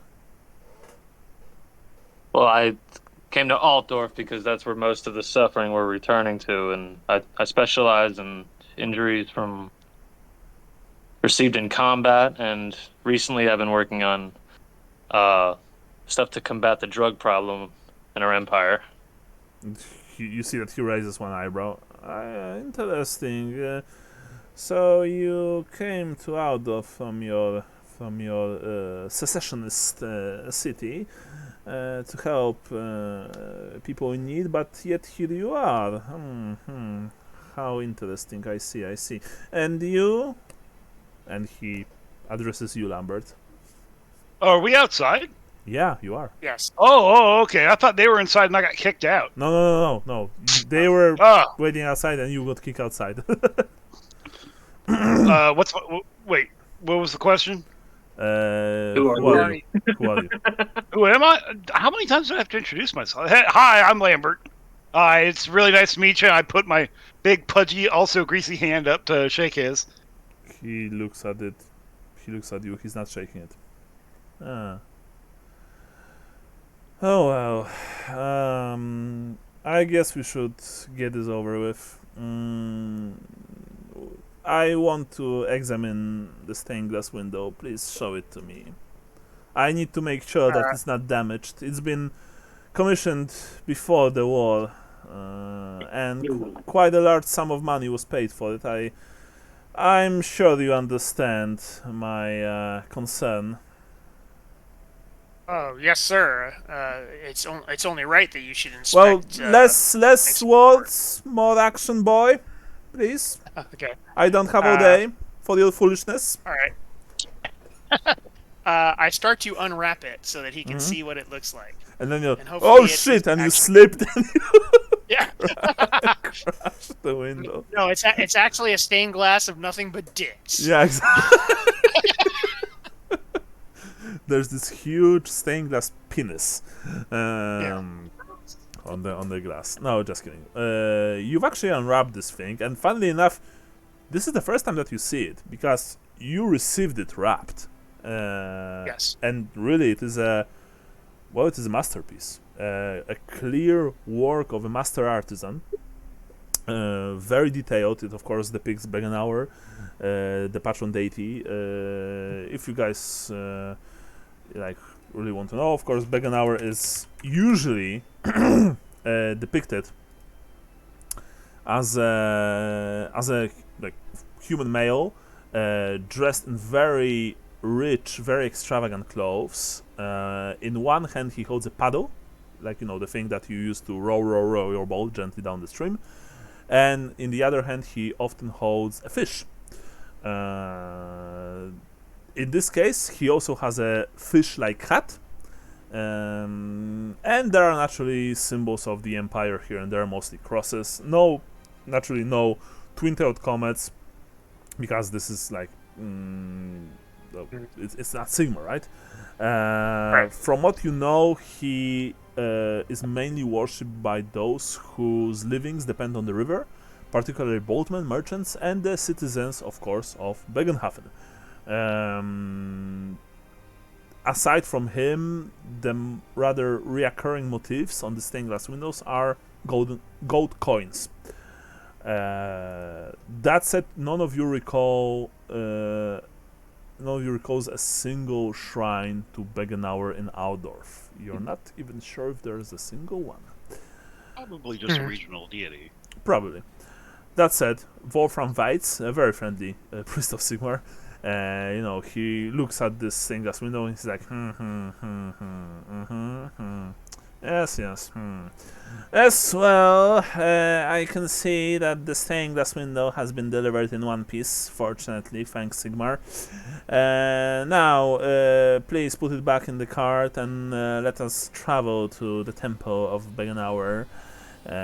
My clerics will arrive there shortly to take care of this holy symbol of this minor deity, and I will probably need to write some kind of document that I received the stained glass window from you, I presume. Yes, thank you very much, sir. That would be greatly appreciated. Yes, I know. He says, I am very generous with my. I know, I'm pretty great. Yes. I am very generous with my patience. Seems a cool dude. And I was gonna say I need a skill for kissing ass. yeah, sucking dick, stuff like that. Oh yeah. Anyway, you travel back to the temple of Hey, that's an Bögenhafen. important degree. I know. Yeah. Special talent, brown nose, right? Yep. You travel back to the Temple of Bögenhafen. It's, as I said, it's like a few dozen meters from the Temple of Sigmar. You probably take out the stained glass window from the cart. You see that, I mean, the priest tells you that you can just put it inside on one of the right next to the Bögenhafen statue. You can just put it on the ground. He also tells you that he will wait for his clerics to take care of it, and that your duty is done. And of course, the Empire thanks you for your service. He says. He takes out a small piece of parchment. He writes he also takes out a small pot of ink and a quill. Uses nearby. What's the word? The place on which you sit. Bench, I believe. Yeah. Bench. Yeah, bench. Yeah. To write a few words down, and writes down his signature. Handles it to you and says, I presume, Johannes Knappen, that you know how to read? Oh yes, of course, sir. That is surprising, I was taught by but a also, priest. fortunately for you, that is surprising, but also a rather welcome information. So please tell me if everything is clear to you, and you essentially read that I, Wolfram Weitz, priest of Sigmar Heldenhammer, patron god of the Empire, blah blah blah, hereby acknowledge that I received the stained glass window destined for the Temple of Bögenhafen in the town of Bögenhafen from the hands of Johannes Knappen, Gustav van Heck, and Lambert Cherryheart. This is my signature, stuff like that. Yeah. So everything is in order. You see. Mhm. Mhm. Well, in that Alright. case, our business here is concluded. You can go on your way. I'm sure that there are many other things that you need to take care of. Yes, of course, probably sir. But drinking or whoring your minds out. oh no, sir. I am betrothed to the lovely Hannah Etberg, and I open up my locket and show it to him. He looks very unimpressed. I never heard of her, but she looks very lovely. Good for you. Yes. Well, off you go. But first, I must pay thanks to Sigmar for allowing me to complete this portion of my journey successfully. That is the first wise thing that you said ever since we met, young man. Yes, you should. Yes, you should. You all should, in fact, he says. Temple's right over there. He points to the Yes. temple of Sigmar. You have a feeling Can that you- he's not a can you very nice guys- man. Can you guys hold Griselda for me while I go in to pray real quick? You know what? I'll do it. I've already done my observance, and Yes. he's only like half my god, anyways. I run away before I can feel the priest's eyes burning into the back of my head. Actually, I almost didn't got that. I am going to roll for him because he might not understand what you are saying, Lambert. He actually did understand. Oh shit! He looks at you. The next thing we know, we're all in stocks in the gut. Yeah, he looks at you and he says, "Get out now, before I have you shackled." Yeah, that's all right. You won't do it yourself though. And I walk out. Yeah. Gustav, are you also walking out? Yeah, but I'm still acting like I'm walking out independently and I'm not with him. You have a feeling that unfortunately it doesn't work like that, but yeah, sure. You all walk outside. Yeah. God, Sigmarites are such dicks. I'm running as fast as I can to the main temple. Yeah. As you're running to the main Oh my God, temple, Jesus. yeah. Jesus Christ! Don't say anything else. As you're running to the main temple, you pass a group of clerics, of Sigmarite clerics, who are, walking in the opposite direction, probably to the temple of Bögenhafen to take care of the stained glass window. Lambert and Gustav, I presume that you follow him with your cart and your mule, or rather, sorry, your horse, not mule. Yes, please. So, Johannes, you enter the temple of Sigmar in Bögenhafen, and it is a very nice place. Obviously, a lot of gold was spent on this grand building, and you can see that, as with most temples of Sigmar, there's this whole there's this whole mixed crowd inside. There are obviously simple people, like workers, like street sellers, people like that, mixed with wealthy and influential, with men and women dressed in fine clothing and smelling of perfume. Even if they themselves probably don't bathe that much, they are at least very very perfumed. So the stench is kinda muffled. There are obviously no benches here because in Sigmarite temples you don't sit, you only stand, Right. or you only kneel. You also get a feeling that there are, of course, in the upper parts there are probably like places for local clergy to live in, to work and pray in seclusion. yeah, for example, the interesting part, you don't really see any warrior priest type, like the big Right. burly plate armored warriors that are rather often seen in the or near the Grand Cathedral of Sigmar. Here are only the temple guards, like the one that spoke to you. And most of them, they don't really look like anything special, as I mentioned before. Most of them you can see are rather, thick. Obviously very well fed, but they don't seem like warriors to you. Right. Yeah, they have staffs or small hammers strapped to their belts. Yeah. And they look around with this it's also obvious that they don't think that anything bad will happen here. Most of them just look bored. What are you doing? I'm going to go up to the. I don't know if it's necessarily the altar. There is since altar, I've of course. There is altar like in Yeah. every single temple of Sigmar. The altar usually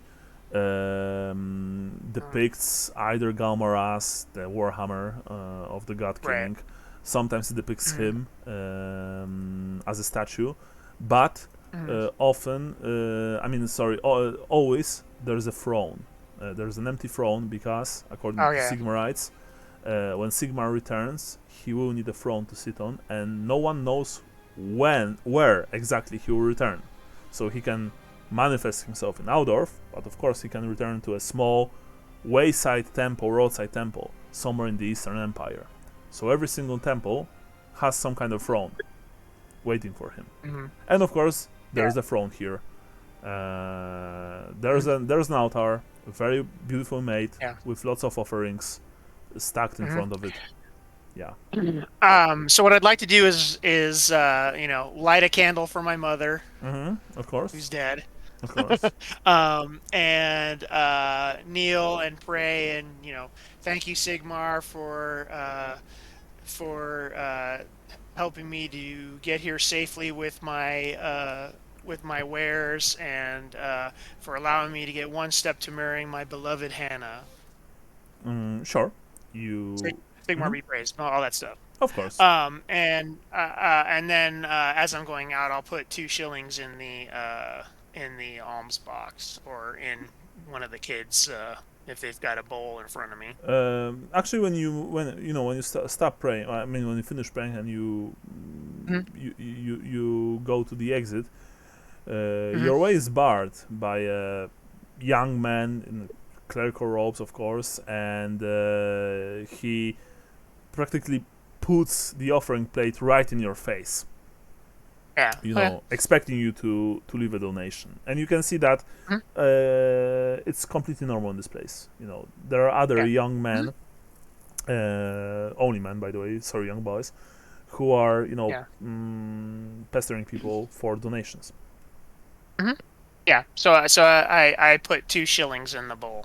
This time it's a plate. He nods his head and says, "Thank you for your offering, sir. May Lord Sigmar bless you in your future endeavors." And he moves to his next victim. Yeah. I say, and you as well. But I know he's not listening to me. He probably heard that. Maybe he even smiled, but he's not even looking at you anymore. And you go outside, I presume, right? Okay. Yep. So now let's take like a 5-minute break. Okay. I need to take something. Yeah, sounds good. Grab something to drink, and we'll be right back. All right. Sounds good. Yep. Sounds good.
You back?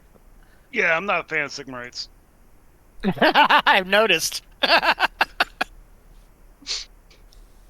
And I didn't know if anybody knew that.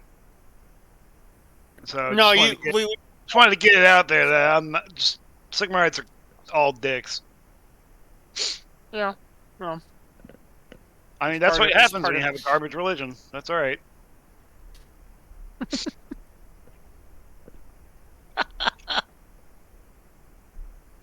No, at least I can claim thy tongue will be thy undoing this time.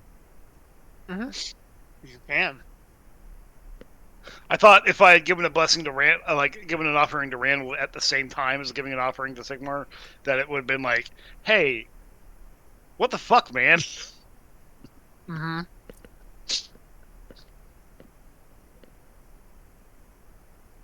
Right.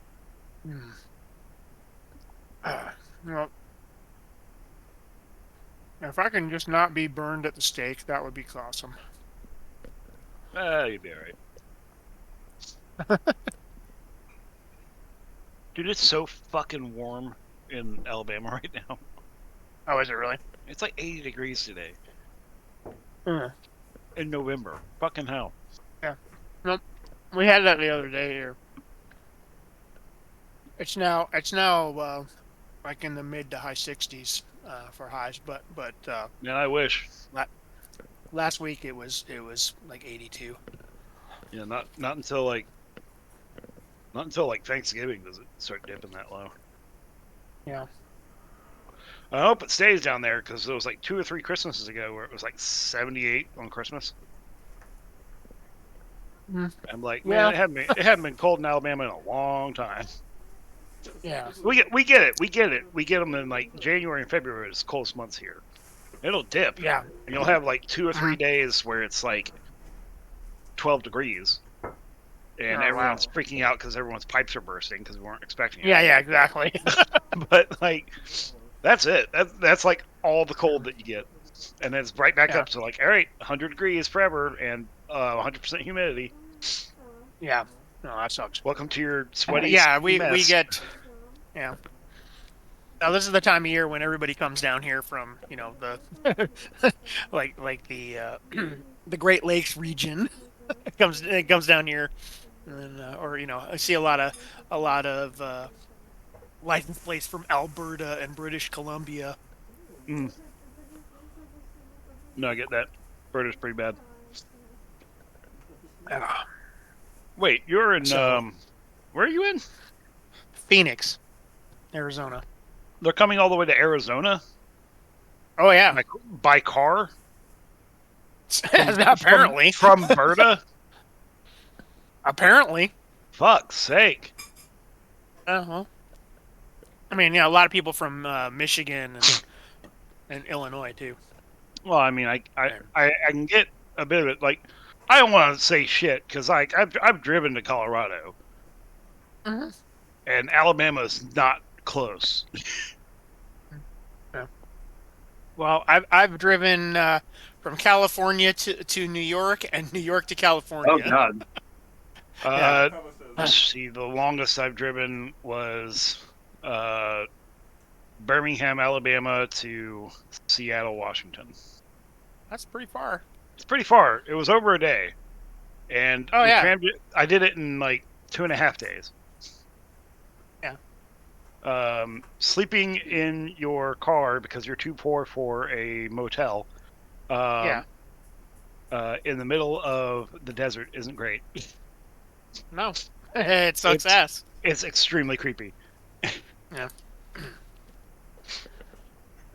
No, I think one time we when I was in school we took a drive up to Sun Valley, Idaho, Oh, for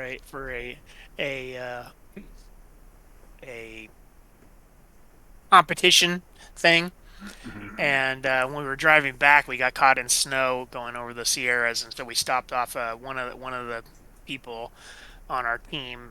Their parents had a house in Truckee, so we stopped, spent the night in Truckee, California. That's actually where my grandfather was born. There you go. Yeah. The place where my grandfather was born no longer exists. Hmm. Shelby, Indiana got destroyed about 15 years ago by a tornado. Oh, wow. All right. Got wiped off the face of the earth. Ah, cool. Nobody That's died. like good. Yeah, well, that's good. Everybody was in Say their that's their shelters, but there was nothing left. yeah. I say that's like some biblical shit. Well, I mean, it's Indiana. You got Yeah. two or three things going on. You got corn, flat, Uh-huh. biblical shit. Mhm. Or you got the Indy 500, the regatta, and Gary, Indiana existing. Mm. Gary, Indiana is so fucking weird. I just know the song. Okay. Is the From the song Music about how Man? there's a lot of serial killers in Gary, Indiana? No, it's just they just say Gary, Indiana, and that's all I know. Gotcha.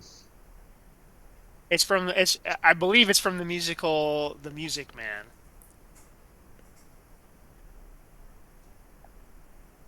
But having never actually watched the whole thing, I don't know.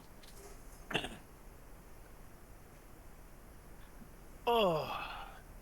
So things are going swimmingly, guys.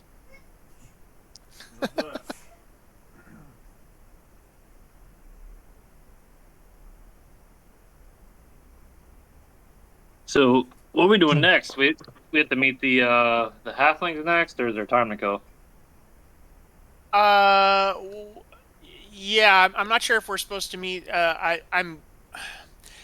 I keep on having this thing about like I don't remember when they said to meet them, but I'm guessing the halflings would probably be the next thing to do, and then I need to go visit this guy in the little chunk there between Bergstrasse and Kaufmannstrasse. I'd like to stop in at the Physicians Guild if we're going by it. The Physicians Guild is number 29 on the little map, and I cannot read this fucking map. Oh, yeah, it's actually on the way out of the gate towards Nuln. So in that maybe it says it on this one too. Uh, according to the smaller map, it's in that sort of triangular grouping of buildings under the word Weg in Nullner Weg. So technically, and I think our inn or whatever you want to call it is it here? Oops. I don't know. I'm trying to remember how to ping. Oh, there we go. Ping. Right there. Yeah. If you guys don't mind making a professional networking visit over to the Physicians Guild. Yeah, I think the Physicians Guild is whoa is there. Oops, did I ping it? No, I did not ping it. Down there under over the WEG. So number 34? Yeah, 34 on this map. Physicians Guild.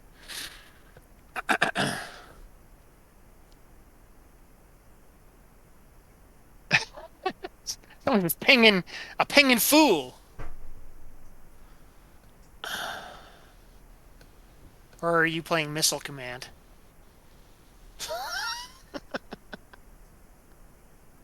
Oh, you're changing your color now. You didn't like pink?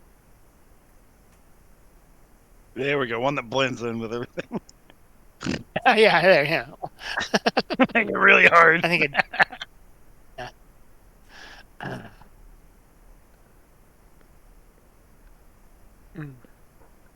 Well, anywho. Yeah, I don't think I even picked that color that I have. It just showed up one day, and I've never changed it.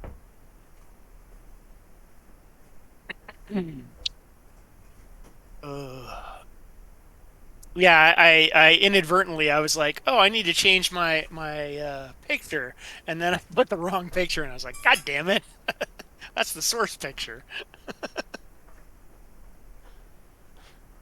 But now it's right.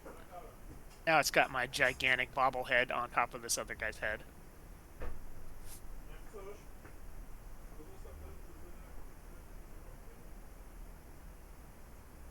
There we go. All is right in the world again. But yeah, I think we just need to return Griselda to the stables, and we can stop off at the Physicians Guild on the way there, and then go pay the Green Thistle brothers a visit, or cousins, or whatever they are, and then lastly, if it's not too dark, go visit this other guy, and then hopefully get the hell out of Dodge in one piece. But something tells me visiting these halflings is going to cause problems. I'm not just So, going to like- cause problems. It's just going to be something unexpected, for sure. Side quest.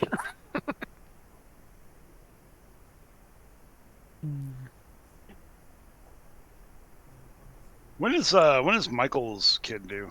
I thought it was January. Oh, gotcha. Well, we're probably gonna be taking a big break then. Quite possibly. It's okay. I'm gonna miss you boys. Yeah. I mean, I shouldn't say that. You're both older than me, I think. You are. I know Sean is. I'm an old man. Mm-hmm.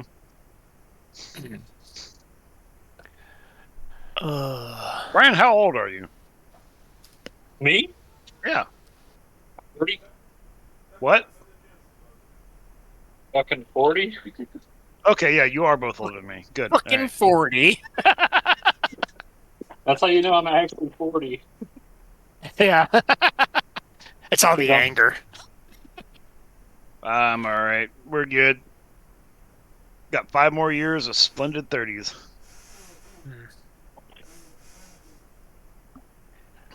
And then I can start to feel my body shut down. Yeah.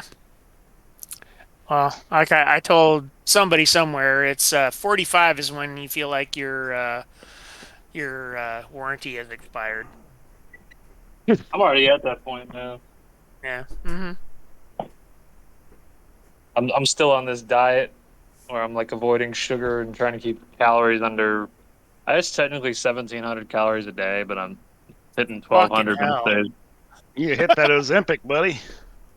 What's that? You need to hit that Ozempic. Is that that shot? Yeah, Yeah. it's the pre-diabetic shot. And they're going to release a this is insider knowledge. No, they're going to release a pill form that's just a diet pill. It all it does is curb your appetite.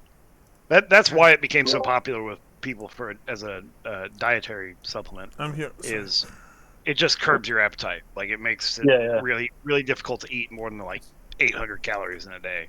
So people are starving themselves for like 3 days, and then you're fine. Like it reverts back. You're able to eat normal for about 4 days, and then you take another dose, and it's like weekly. So it's like speed. Yeah. It's the blank check scenario for the company I work at, because that's all we're producing right now is semaglutide, and it's literally a blank check scenario. There seems to be no end for it, and we got our production bonuses back. So every 2 weeks, I make an extra $600 just because fuck it. Nice. So it's for diabetes, right? Do what? It's for babies? For diabetes. Diabetes. I hope not for babies. Babies- Diabetes. No, diabetes. Yeah, sorry, yeah. diabetes. It's a pre-diabetic. Okay. So for people that are at risk. Okay.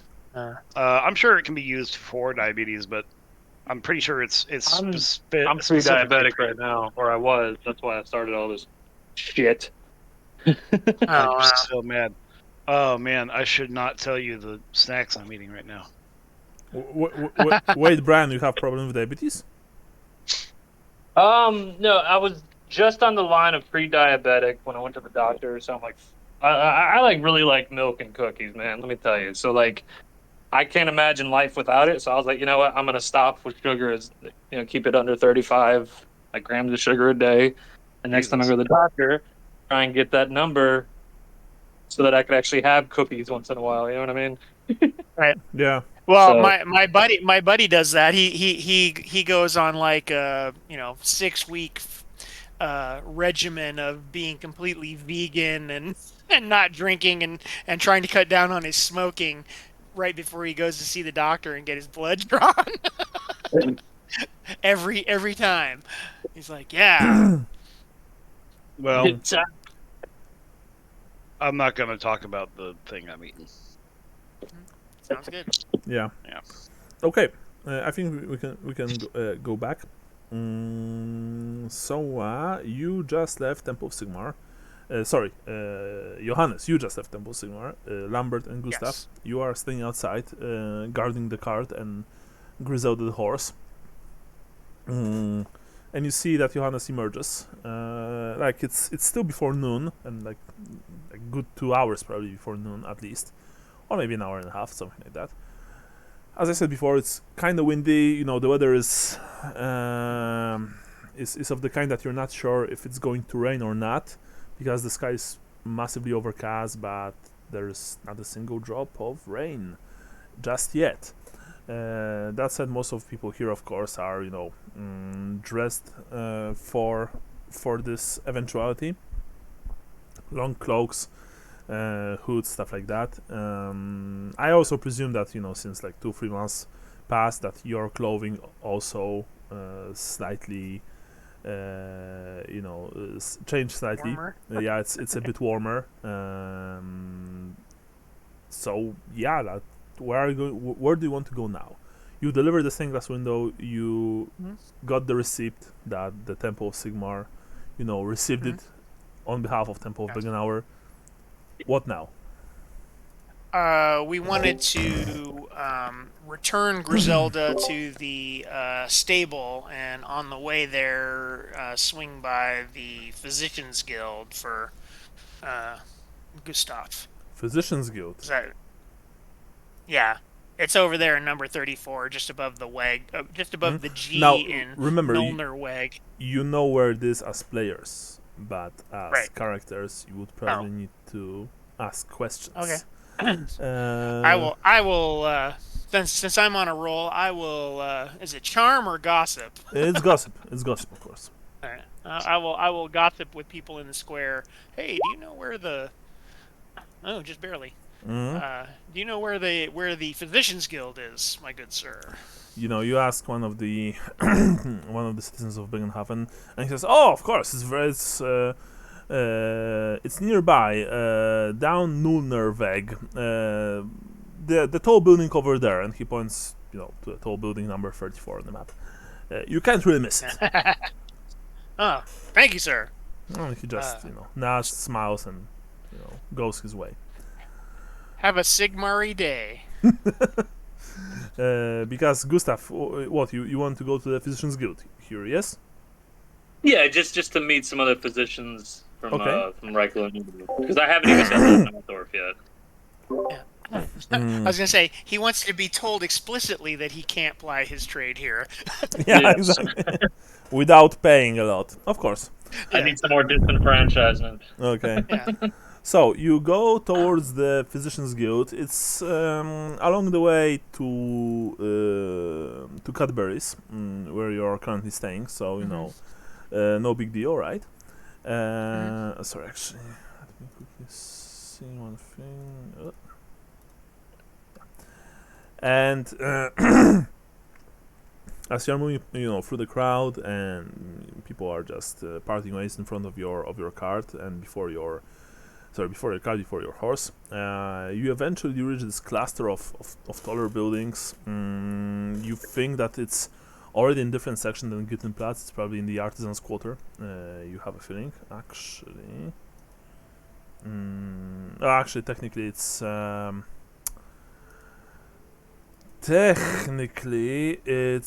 not even an artisans' quarter, I believe. It's mercantile commercial district, really. So you would know, Johannes, that this is where you are to.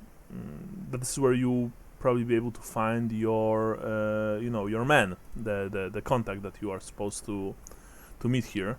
Oh. Okay. I thought he was over. I thought he was over here. Wait. But No. he's over. He's over. No, now I may just be talking out of my ass. Oh yeah, no. Because funnily enough, if you look at the map, the letter F is both here and here. So it's Oh, like, okay. yeah.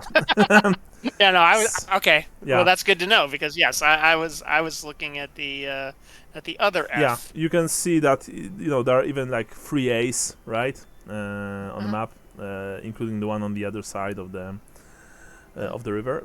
I mean, he's somewhere in the Mercantile District. You're not sure if it's here or maybe near the Western Gate. You'd probably have to ask. But I can say, hey, gentlemen, or hey, Gustav, while you're in there, is it all right if I go look for this other guy, and then that way you won't have to bore you with my business here. Yeah, sure. That sounds good. Do you think Yeah, it'd we'll be just talk to the halflings. you think it'd be And good you- etiquette to bring a gift to the Physicians Guild, or I don't even know how this works? I mean, what do you bring them, like a body? No, it's just a bottle. Bring Bottle them of something nice. syphilis. Just an empty glass bottle. Oh shit. Okay, there we go. well, yeah, you don't Alright, really I know, Gustav, if you're supposed to bring a gift or not. You are still pretty new to this, so you know. Yeah. Well, anyway. I'll try and have a naive charm then when I.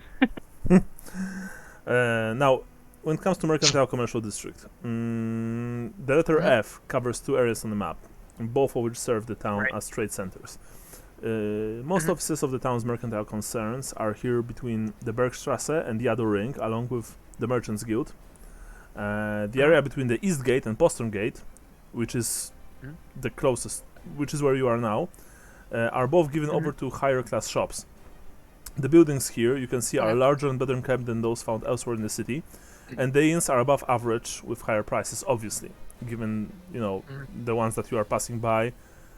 It's very obvious that these are very high class establishments. And the daytime sees this quarter filled with people going about their business. That said, there are of course beggars who work the street corners alongside street performers, and the Lambert and Gustav, you saw them, the occasional thief working the crowd. You guess also that at night this place becomes somewhat more dangerous, because for thieves and burglars do a good deal of business here probably. Yeah. And given that right now during daytime it's kind of regularly patrolled, you can guess that night patrols of this place usually are of the more of the more suspicious type. Like probably the guards will stop almost anyone looking even slightly out of place here. So Johannes, you are asking for Valdemar Hafenstengel, and Gustav, you are going to Physicians Guild, and Lambert, what are you going to do? Guess I'm gonna go talk to the halfling. So you want to go alone to the docks and find this bird's place? Yeah, I mean, like, fuck it. Everybody else has some big important thing they're gonna do. Okay. So, I guess I can go find some. You can come with. It wasn't like you invited me, and it's just gonna be weird. I mean, do you want me to come? Sure. All right, yeah, I'll go with him. okay, so you're going with Gustav. Right. So let's do Gustav and Johannes first. Guys, I'm sorry. Like, I just ever since Gaston left, I'm just like, well, what's the point? What's even the point? What's even the point, guys? Yeah, it's like. Oh man, I saw this video of this band. They're silly, called Psycho Stick. Have you seen these guys? No, not really. Like they sing these metal songs, and it's like, I eat to poop and sleep to live. What is the point? What is the point? Well, that is true. What is the point after all? Yeah. But as you may think of, what is the point, Lambert and Johannes? Gustav. You are standing in front of the Physicians Guild in Bögenhafen.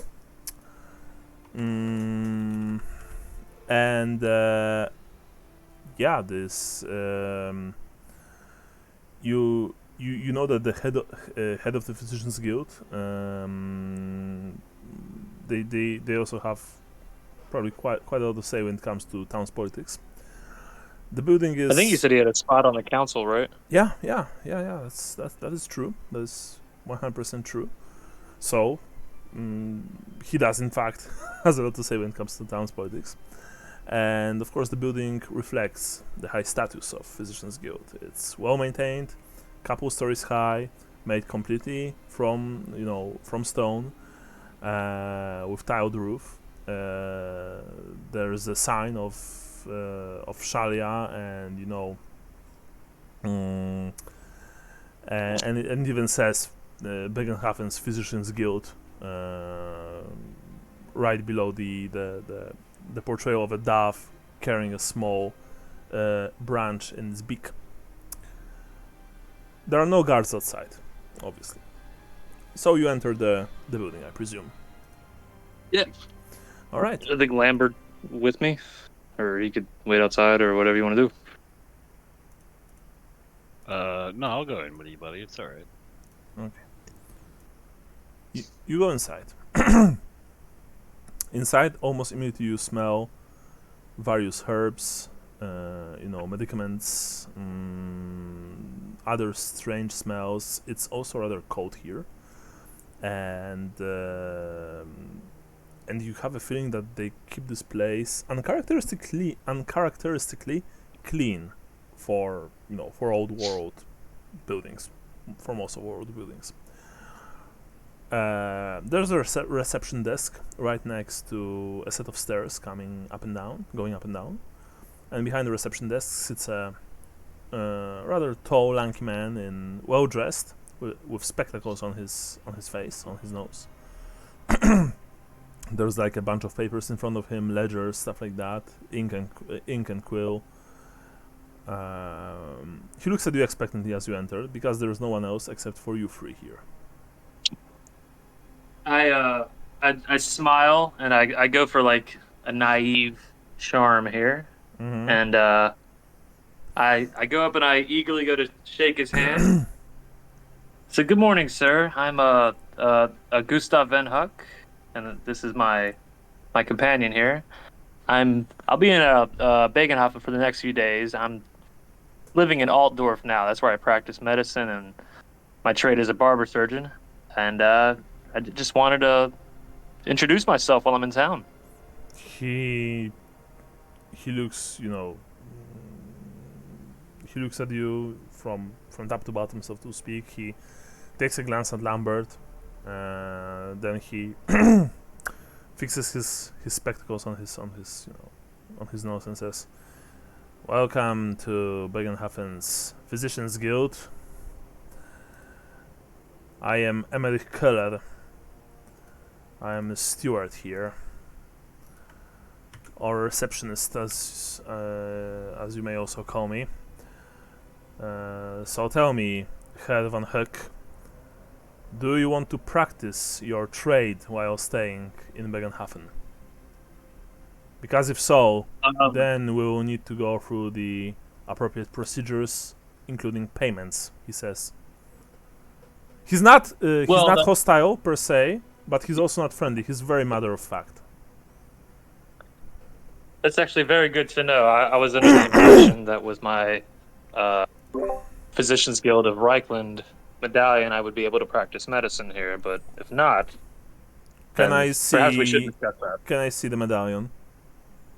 I get out my barber surgeon physician's tools kits, open it up where I keep it, and I show it to him. Mm-hmm. Because you have this medallion, yes, and it allows you to practice everywhere. In Reichland, I believe. Mm-hmm. He looks at the medallion, he checks it very thoroughly. He even produces this like magnifying glass and, checks every single detail. He sighs. "Oh, the medallion looks to be fine. Very well. In that case, you won't be needing to pay any additional fees while staying in this town. That said, since you're a newcomer and not from here, I will need for you to fill out a few forms just in case. And he starts rummaging through the papers. He produces a few sheets of parchment of paper. This is only, of course, you can read them. This is pure bureaucracy. There are no hidden catches here. You won't be charged extra for doing anything. Just remember that if you plan to use your trade here, to use your skills here, you will be what's the word? You will be taken into, if something goes wrong, they may charge you, stuff like that. You know what I mean? It's a misunderstood trade worldwide. Yeah. How do you say that? Like, you will be Prosecuted, I guess. That's not the word per se, because prosecuted is Prostituted. Arrested. No. I don't want to say arrested. Like, Fine. you'll Fined. you'll be fined with possible incarceration. Just so you know, he says. Again, he's not malicious. He informs you in a very thorough manner about, Anything beyond our skills and capabilities is butchery, I believe. Well, I just want to say, Herr Van Hug, that after the war, there are a lot of charlatans roaming our beloved empire and beyond, as I'm sure you know, because you know that he knows that you're a wastelander, pretending to be trained physicians and medical specialists, while in reality they are liars, they are frauds. That's why we are extra careful these days, but I'm sure you understand. These charlatans are an affront to Shalaya. Well, obviously, affront to Shalia, affront to every proper god of the empire. Unfortunately, their existence is a grim reality. Tell me, do you wish to speak with one of your colleagues, perhaps? Yes, I'd like to see if there's any trade opportunities or anything between our city. Very well. I guess that I'll be returned to Altdorf for the next few days, and it's always good to have friends, especially because I think we might come back here at some point. I see. Very well. Then please wait here for a few minutes. I will go and see who is readily available. And with that, he gets up and, just goes up the stairs. You and Lambert, you stay in this like gloomy cold reception. Do you discuss anything, or are you just? That was boring. Yeah, I hardly made it through my education. This sucks. Oh, it's how the sausage is made, my friend. I've made sausage. You use a lot more meat than whatever the fuck this guy's spouting. I thought there'd be more action. I watched one of those dramas on the street about that one of those hero doctors. Charlie and Hospice. Yes, I've seen that one. Yeah. Like, shit, man. I thought you guys could cure everything, and now you're just talking like, oh yeah, well maybe we can fix your broken pinky. Blah, blah. Well, there's the moral risk to healing as well as the legal risk. What moral risk? You're cutting somebody open. To heal them. I mean, if I'm not confident in my abilities, I'm not gonna. Lambert pulls out a cigar and it's just like, I can smoke in here, right? Out of character, probably. I don't think they would give a shit. The healing prescribe properties of tobacco. Yeah. That's true, guys. That's It cures true. asthma. Well, I mean, you could smoke in chemistry labs up until the 50s, so whatever. I told you we were watching that movie about the lady who gave birth to some kind of demon child, and they're sitting there Rosemary's smoking in the Baby? waiting room. No, it wasn't Rosemary's Baby. It was something stupider. Omen? And no, it wasn't The Omen. It was literally like she gave birth to like some kind of mutant creature. Oh, Jersey Devil. No, it wasn't Jersey Devil. It was something about because it was a movie about how global essentially pollution is causing all these problems, and so this lady gives birth to some kind of vampiric weird baby that murders everybody in the operating room. But Wow. anyway, so the point being that they're all sitting out there waiting for their babies to be born, and they're smoking cigarettes, and then the guy goes over and he's like, oh, I need he goes to the cigarette machine. Yeah, there was a cigarette machine in the Waffle House for a long time Mhm. that Well, was still operable. well, I mean, I definitely remember the smoking section on airplanes. It Oh, was God. awesome. Oh my God. Yeah, it was fucked up. Well, that's what I said. Is like I tried to tell people who were smokers, and they're like, oh, you won't let us smoke here, smoke there. It's like, dude, it's like, do you know how long everybody who was a non-smoker had to put up with your shit? Yeah. Smokers are oppressed. Yeah. Yeah. Smokers' rights. Smokers' rights. Stupid. Anyway. All right. Yeah. Sorry. Back to it. Yeah. Something about medicine, medicinal talk. I'm Smoking pretty the sure. long leaf. No. This is.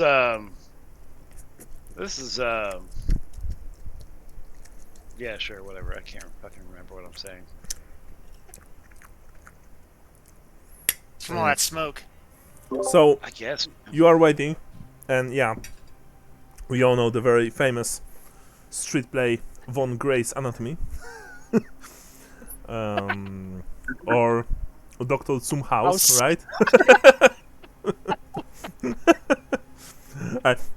Sorry for another tangent, very quick.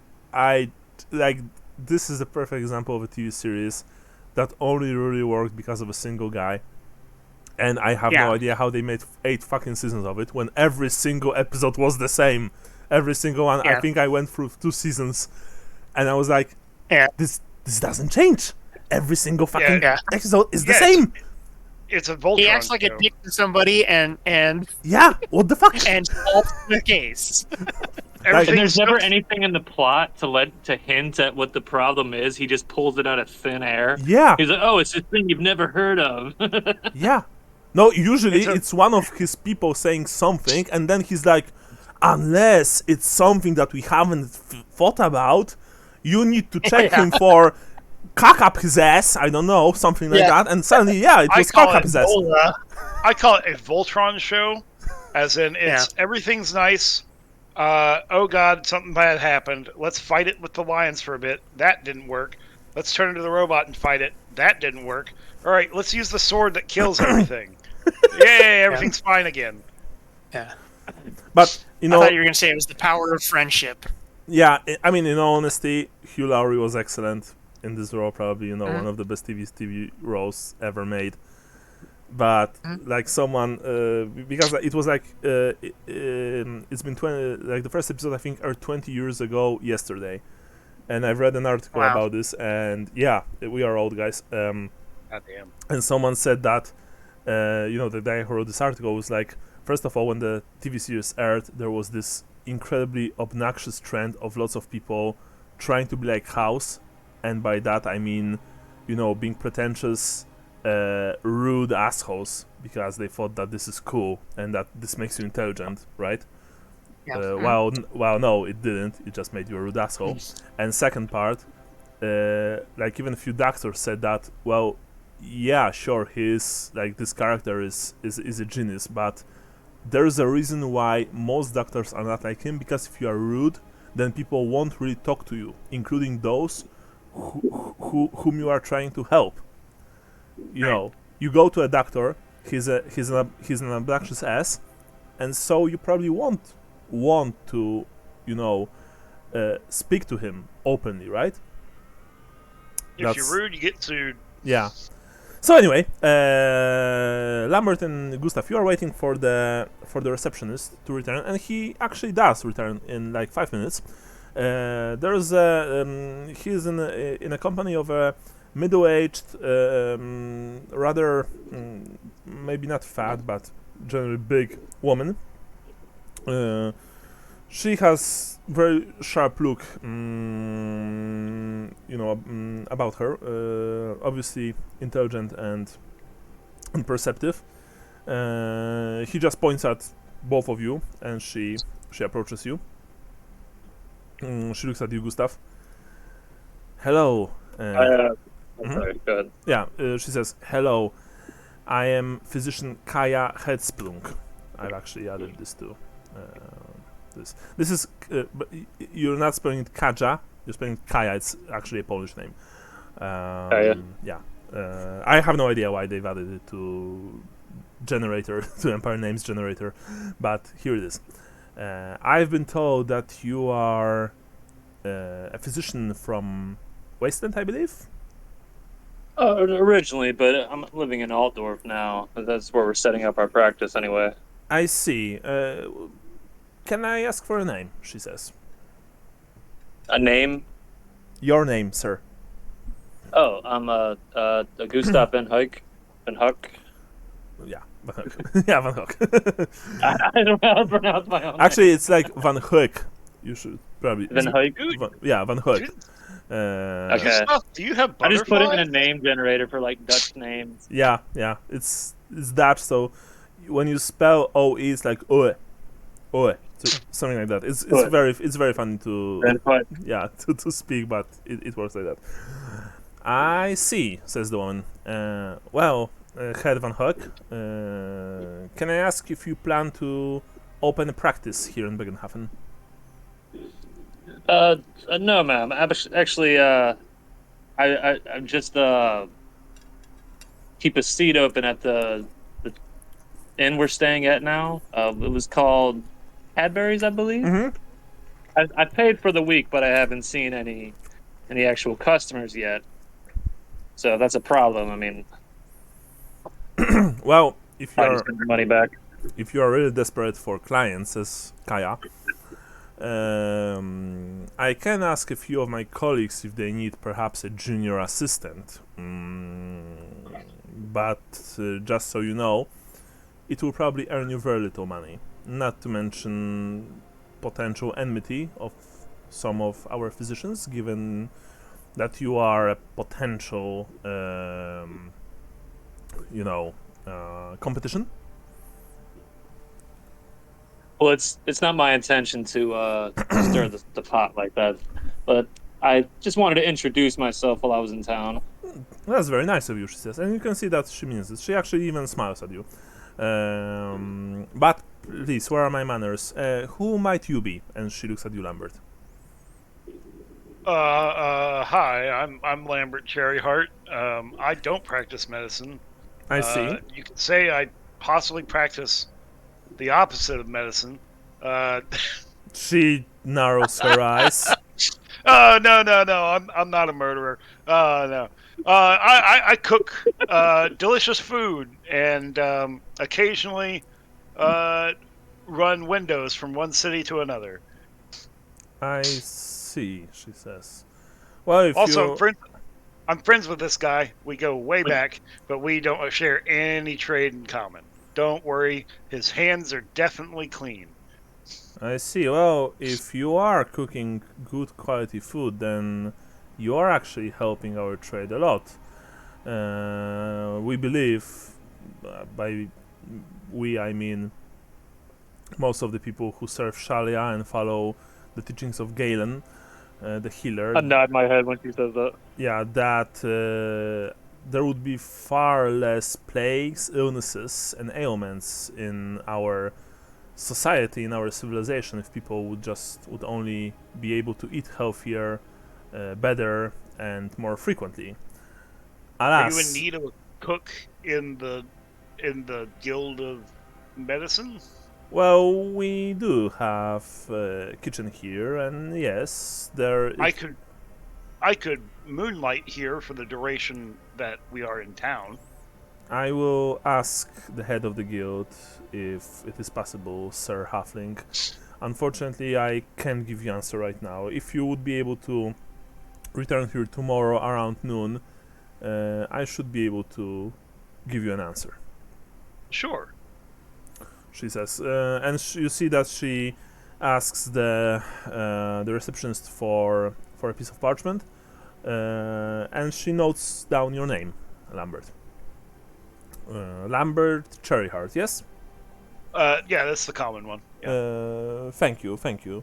Very well. In that case, I am sorry, but I need to return to my duties. Master Van Heck, if you wish to perhaps partake more regularly in our business here in Bögenhafen, you can visit any time, of course.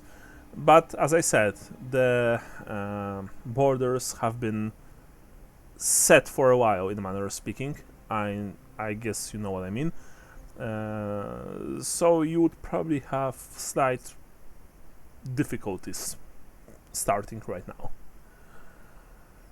That's fair enough. So you're saying I shouldn't practice medicine at the tavern while I'm here? No. By if all it's means, do. I know that your medallion is in order and everything is fine, but just make sure that you know whom you are healing. Many of the people in poorer quarters won't have money to pay for your services, and there will be quite a few probably who maybe want to take an advantage of you, especially the criminal types. Thank you for the advice. I appreciate it. She just nods. May Shalia bless you both, and come visit anytime you want. She nods to the receptionist, and then she turns around and walks back up the stairs, huffing slightly because she's fat and the stairs are high. The receptionist, he just looks at you, but he's not saying anything. He guesses that this meeting is concluded. Are you going to do anything? No, I think that's it. I'm gonna tip my hat and say good day to you. He says, and to you as well, sir. Sir, and he also says to you, Lambert. Aw. I just walk outside with Lambert. Okay. You walk out with Lambert, and meanwhile, Johannes, you are searching for the very funnily named Hafenstengel. Hafenstengel. I love Yes. German. It is one of the best languages ever made. Actually, it should be probably Hafenstengel, something like that, because Hafenstengel. Yeah, because AE in German is like A, so Stengel, something like that. So yeah, Hafenstengel is very hard to pronounce. I don't think you were given an address per se, so you will probably need to ask. No. Roll I will gossip ask. test plus 10% given the place where you are in. Yeah, you are very quickly given the direction, and unfortunately it's near the western gate, so you need to walk past Gittenplatz, down Kaufmannstrasse, and into the this area right here. Ping. Okay. Yeah. Along the way. All right. Well then. Yeah. Yeah. Sorry. Go ahead, Sean. Go. Well, I was gonna say if it's so if it's not where I thought it was, what I will do is I will go back and wait outside for Gustav and Lambert so that we can return to the Cadbury and put away Griselda and maybe have some lunch and then head over there. Okay. Very well. You, in that case, you wait outside Physicians Guild, and literally after 10 minutes of you waiting, the boys are out. Gustav, Lambert, you see Johannes standing right next to the cart, and Griselda waiting for you. Well, fellas. How's it going? Charming place. I put in What's a that? job application. Oh, good for you. That sounds very productive. I unfortunately was unable to locate Mr. Hafenstengel. He's down closer to the western gate, so I figured I'd come back and we'd go back to the Cadbury for lunch and to stable Griselda before continuing on with our duties. Speaking Sound of like a plan? duties, I have to go make one. So that sounds like a great plan. Okay. I'll just take my lunch in the outhouse. Okay, sounds great. Guys, I'll be right back. Give me like 5-10 minutes. sure. All right. So, as you walk back towards the Cadburys, Gustav, Johannes, do you discuss anything? I asked him about how it went with the Physicians Guild. It was formalities. I'm not sure much will come of it. I just let him know I was here at the city. I think I know the woman we need to talk to if he ever needs sway on the council here in Bögenhafen. Oh, okay. Well, that's good to it's good to know people in high places. She's a fellow Shalayan as well, so sure they're doing it for the right reasons. Or I would hope. Mm-hmm. Well, one can only hope. Yeah. Like I said, I'm gonna have to. Well, I didn't want to make you guys wait or wonder where I was, so I came back to find you, and we can. I'll look for this this merchant after we have a spot of lunch. Is that time sensitive or? No. Do you think maybe we should go to this quote unquote restaurant first? Well, I just want to go back to I want to stable Griselda so that I'm not carrying this horse around all day. Yeah, it's because one of us has to stay outside with her at least. Griselda just answered to this. Especially going to such a nice restaurant, we don't want to leave her parked outside like that. You're No, not I do want her protected. I wasn't as worried about the window, but I do want to keep Griselda protected. So I would prefer to have her stabled for the rest of our time here, since we don't need her to draw anything. When did the physician woman say for me to come back to talk to people there? I don't think she ever did. She told Lambert that he can return tomorrow around noon to see if he'll be able to work the kitchen. But you can go anytime you want. You have the medallion. You are part of Reikland's Physicians Guild, so it's all fine for you. You can go there anytime you want, Gustav. Okay. Yeah. That said, Romy, you don't have common knowledge empire. Romy intelligence test. Nice. You have a feeling, and it's maybe she didn't told you that because she doesn't know, or maybe that's not even the case. You're not sure, but you have a strange feeling that in Bögenhafen, and in fact in other places in Reykjavik as well, there might be additional fees for you to practice medicine. Actually, they didn't told you about them just yet, and yeah, you can do that. But given the status of this town, from your experience, you can easily believe that there would be sudden, unexpected payments. Possibly not too high, maybe like a gold or a few silver, but you know that your arrival here and your potential, job here as a physician might disturb the status quo. Remember, Bögenhafen has 5,000 people living in it. It's not that big. It's not Altdorf, right? So every single time a new contender arrives, for a certain very specialized job, it disturbs the you know, the order, right? uh, Well, I was just trying to impress Yeah. upon her. I mean, like No, I no, said, I didn't want to upset anything, and no, I'm no. there You more are like, you are sure that she was actually rather friendly to you, and that she didn't meant anything, you know, negative or something. It's just Yeah. it's your hunch, based on what you've learned so far about the Empire and Reikland and Aldorf, stuff like that. And who knows? Maybe you are wrong. Maybe there would be no additional fees at all. Anyway, as you are, you know, discussing and thinking about things like that, you do eventually arrive in front of Cadbury's.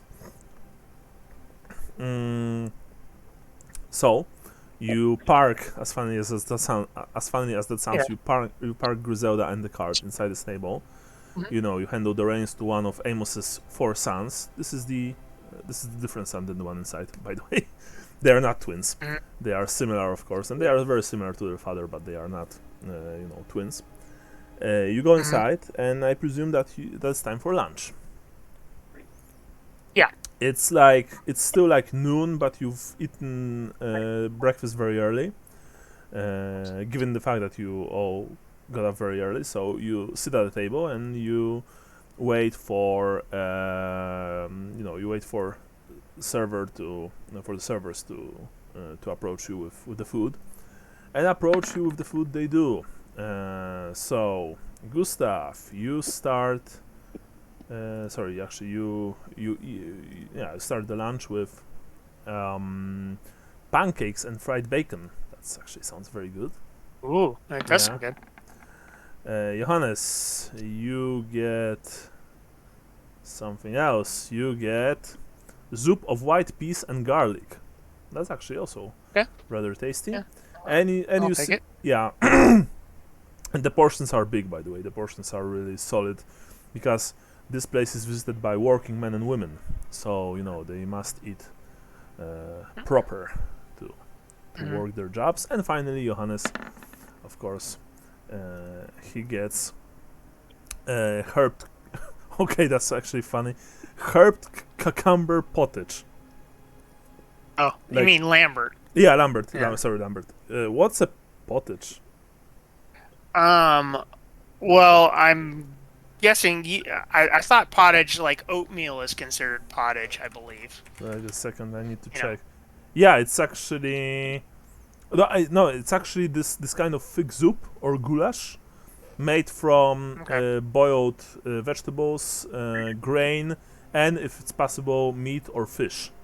So yeah, Okay. it is a very old dish, by the way. It says that it's been, you know, in service, so to speak, for centuries. So yeah, so he gets something like that, made mostly from herbed cucumbers. Yeah, it's cucumbers, not cucumber. Cucumber. And of Well, in his case, it's cucumber. it's cucumber. Oh, Jesus. Oh man. That's good. That's good. I only say that because he's not here. I know. And you also get, all of you, you get a single huge jug of bitter ale. So yeah, that's good, refreshing. The food once again proves to be decent enough. Not the best that you've eaten, but definitely not the worst. It's no slop. It's no, you know, it's no contents of a sewer. That said, you probably kinda miss the food at Shepherd's Want, even because of the familiarity and, you know, the feeling of homely comfiness. Do you discuss anything during the meal? No one approaches you. No one is bothering you. You generally have a feeling that this place, this Cadbury's, is a very, you know, easygoing and rather calm place. Gustav, I just after we eat, I would very much like to pay this Herr Hafenstengel a visit on our way to visit the Green Thistle brothers, if that's all right with you. yeah. Whatever's good for the business. Yep. By the way, even though a meal has been prepared for Lambert, he's not here. He told you that he's going to the outhouse. Blowing up the outhouse. Yeah, actually, when you were approaching the inn, the hostel, he had this, he had this this tense look on his face, like he was trying to hold something back, and he very he very quickly ran behind the building where the outhouses are located. So, yeah. So for now, you are. Eating only two of you, and yeah, and eventually Lambert goes through the door, a look of relief and content on his face. Yeah, I wouldn't go out there for a while, guys. Toilet paper stuck Oh, to his foot. I left the door open. It's just really gotta let that thing air out. I'm a little bit sweaty. I hope you threw enough sawdust on that. Oh man, I might have clogged an actual outhouse. Clogged a hole in the ground. Yep. Clogged the latrine. Wow. It's like a small, it's like a small pyramid going up. Yeah, I don't want to brag, but it's probably about the same size as me. Next guy to use is gonna need a step ladder. You could put us next to each other, and you wouldn't know who's who. Because we're both shit. Get it? I'm depressed. Because Gaston is not here. Yes. I miss my boy. Well, you should eat that pottage they brought out for you. It looks good. Yeah, you have a huge portion of herbed cucumber pottage. Sorry, Lambert. I just want a beer. And there's still a bit of strong bitter beer in the jug standing on the table. I just take the jug. All right. So you're not eating the pottage. No. All right. It's no complaint to the person that cooked it. I'm sure I could do better, but food is not on my mind for once. All right. Uh-oh. Are you feeling well? I check him for fever. Look, I mean, he's quite sweaty after he dropped the biggest log out there. Grunting. Yeah. Well, Lambert, I was just saying to Gustav that after we finish lunch, I'd like to head over to look for this merchant, Herr Hafenstengel, before we make our way to Bert's. Does that sound reasonable to you? Yeah, that's fine, man. Just yeah, that's cool. And then out of game, I have a question. Are we going much longer, or are we at a natural stopping point? How much time do we have left? I don't know. Okay. But Personally, I've got about 30 minutes. Okay. Bran? Yeah, about the same, 30, 45 minutes. Okay. Sean? More like 15 to 20 minutes. So let's maybe do the half Stengel quickly, and then we'll finish. Okay? So that's... Okay, sounds good. So after you finished your meals, and is anyone finishing the pottage? Because Lambert is not touching this at all. I have to flip a coin. Oh, See if I'm nice. still hungry. I will roll a... Can I even roll a D2? Okay, No, you we'll can. I roll don't think you can do I'll roll a D4. Odds, I'm still hungry. too. Actually, I am not still hungry. yeah. Ew. Actually, you can roll What's wrong D2. with that? Look, I wrote D2. Oh, you But- can, okay, But you oh, need to you use the type- command. Roll, Yeah. /roll D2. Okay. Well, anyway, So, a D4 odds and evens works. So I'm not hungry. I'm not going to eat it. alright. So you leave the cucumber pottage. Unless Gustav decides to eat. I'm good, man. That sounds gross in real life and to my character. What the fuck is wrong with cucumber pottage? It sounds awesome. It's even herb. I don't do cucumbers, man. Like Yeah, it anything. sounds like a wet jelly mess. Not sea cucumber. Yeah. No, even still, you're cooking cucumbers. One, weird, and mashing them into like a pottage. That sounds kind of fucking gross. Yeah, now that I think of it, yeah, it does sound kind of With the flavor of cucumbers, like that's too much, man. Oh, but don't worry, bud. They're herbed. Yeah, that's probably why they are herbed. Actually, no one would be. Rosemary or some shit. Yeah, no one would eat them otherwise. All right. Okay, so you leave the place, and you don't take Griselda and the cart with you this time. You're only walking, Correct. making your way between the buildings of this neighborhood, of this section of the town. You eventually reach the Gottenplatz, of course, and then you walk past the Temple of Sigmar, Temple of Bögenhafen. You even see, of course, the town hall, not far from you, and you once again enter like the second part, so to speak, of Mercantile Commercial District. You ask a few questions, Johannes, about the place, the working place of Steinhagel, because you know that he works here. I'm not sure if he lives here, but you know that he works here. And yeah, eventually you stop here in this place, like this small cluster of buildings, and there's like a three-story, there's like a three-story stone and wooden building, quite well maintained, not far from from town walls. And you know that in one of the rooms, or maybe on one of the stories here, Steinhagel has his office. So all of you enter, or only Johannes? Sorry, Hafenstengel, not Steinhagel. What the fuck am I saying? Hafenstengel. Yeah. That's fine. I know what you meant. Yeah. Too many NPCs, I forget their names. You gentlemen are welcome to come inside with me if you would like. Yeah, I'll go on. Yeah, sure. Yeah, sure. I can't wait to enter this building. Anyway, I know. You miss Gaston. I miss him too.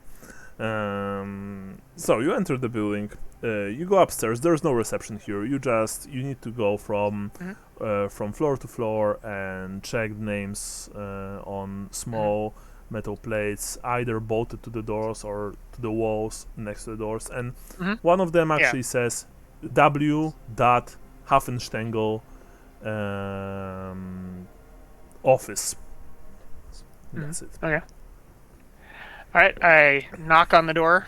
The door opens and you see a very unusual sight, because this is a large burly man in leather armor with a club hosted at his hip, brass knuckles on his left hand, and his nose has been probably broken half a dozen times. There are scars on his face. He looks burly, he looks strong, and he radiates this aura of subtle, rather not so subtle menace and threat. Yeah? What you want? Good afternoon. Good afternoon, sir. My name is It's not Johannes afternoon. What? Knappen. It's not afternoon. Where are you? Dump? I thought it was afternoon. Actually, Anyway, sorry, I thought you said evening. Actually, yeah, it is a good afternoon. Yes.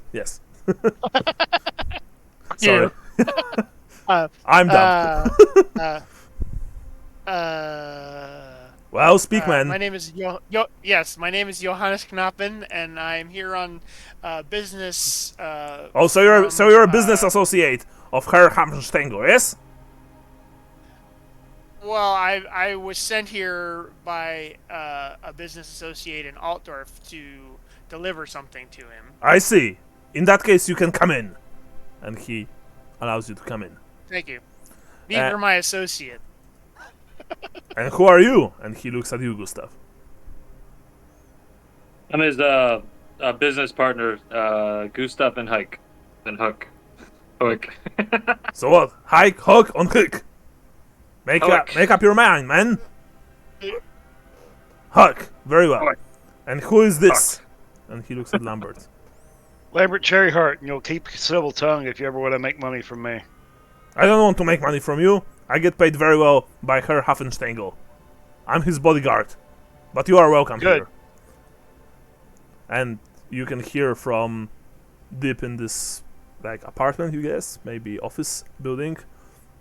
You hear, Adistel, what is the ruckus? Oh, Herr Hafenstengel, some business associates of your business associates from Aldorf are here to visit you. Oh, in that case, let them in. And, well, Adistel, a rather unusual name, lets you in. He leads you through the through the winding corridors of this place, very very narrow and not exactly clean or ordained. There are like papers lying around. There's like lots of cobwebs here and there. The place is like not super dirty, but it definitely hasn't been cleaned in a while. Eventually you reach open door leading to a large space office with this huge window, offering a nice view of nearby streets and alleys. And there's a well-looking man in his 50s, balding with a single golden spectacle on his on his left eye, dressed very expensively, very well, in purples and reds and and blues. He gets up from behind a huge desk. The desk itself is like the rest of this place. It definitely seen better times, but it is still very impressive to look upon, because it has those nice like dragon and griffin motifs, and obviously it was made from a very high quality wood. So the man gets up and says, "Thank you, Alistair. You can return to your post." He goes out from behind the desk and he approaches you three and extends his hand first to you, Gustav. Welcome to my office. I am Waldemar Hafenstengel, merchant and man of culture. I speak up. I say, "Oh, good." Yeah, he extended his hand to Gustav. Gustav, are you saying anything, or are you just like staying quiet? Shake his hand. I'm Gustav Van Huck. This is Johannes, my business partner. He's in charge. Oh, I see. He extends his hand to you, Johannes. Johannes Knappen, sir. Knappen, I see. And who is this? And he looks at Lambert. I'm Lambert Cherryheart. I see. You are also a business partner? Yeah. He also extends his hand to you, by the way, to shake it. I shake it. Yeah. He points at a small but rather comfy-looking couch standing under a wall, right opposite to the large window, and then he he goes behind his desk, opens one of the drawers, produces a large bottle of some ambery liquid, and looks at you. Do you like brandy? Why, yes, sir. Excellent. This is good stuff, Bretonian, by the way. Not cheap, I can tell you, but it sure is tasty. And he also produces like 3 glasses, pours each of you a very generous measure of brandy, like almost the entire glass, and handles you the 3 glasses, each one of you. Lastly, he pours one for himself. Then sits behind the desk. So, how can I help you? I wasn't expecting. Actually, wait. You are from Herr Edberg, right? Correct. I was about to get to that. We are Oh, here on business for Herr Edberg, and he asked me as part of this trip to bring you this, and I pull out the sealed documents. he takes the leather scroll. He looks at the seal very carefully, and you know that it's nothing personal, but he just he needs to check if it's Yeah. in one piece. Then nods his head in satisfaction. I see, I see. Well, he just he doesn't open it yet. He unlocks a drawer on the left side. He pull out the bottle from the right side drawer, places the sealed tube inside, and then closes it and turns the key. Well, I'm happy to say that you've accomplished your mission, Herr Knappen. I will, of course, and he drinks half of the glass. I presume that all of you guys also drink the stuff. Oh yeah. Yeah. It is incredibly good. Like seriously, it's a high quality brandy. Very in just a few seconds you have this nice warm feeling inside your guts. And he downs half of his glass himself, then takes out a small piece of paper and starts writing stuff down. I will of course write I will of course write to Wilmar that you've been most successful in delivering this to me, Herr Knappen. Tell me, how do you find Bögenhafen so far? Oh, it's quite delightful. We've found a nice place to stay, and so far everyone has been most kind. I see, I A see. lovely town.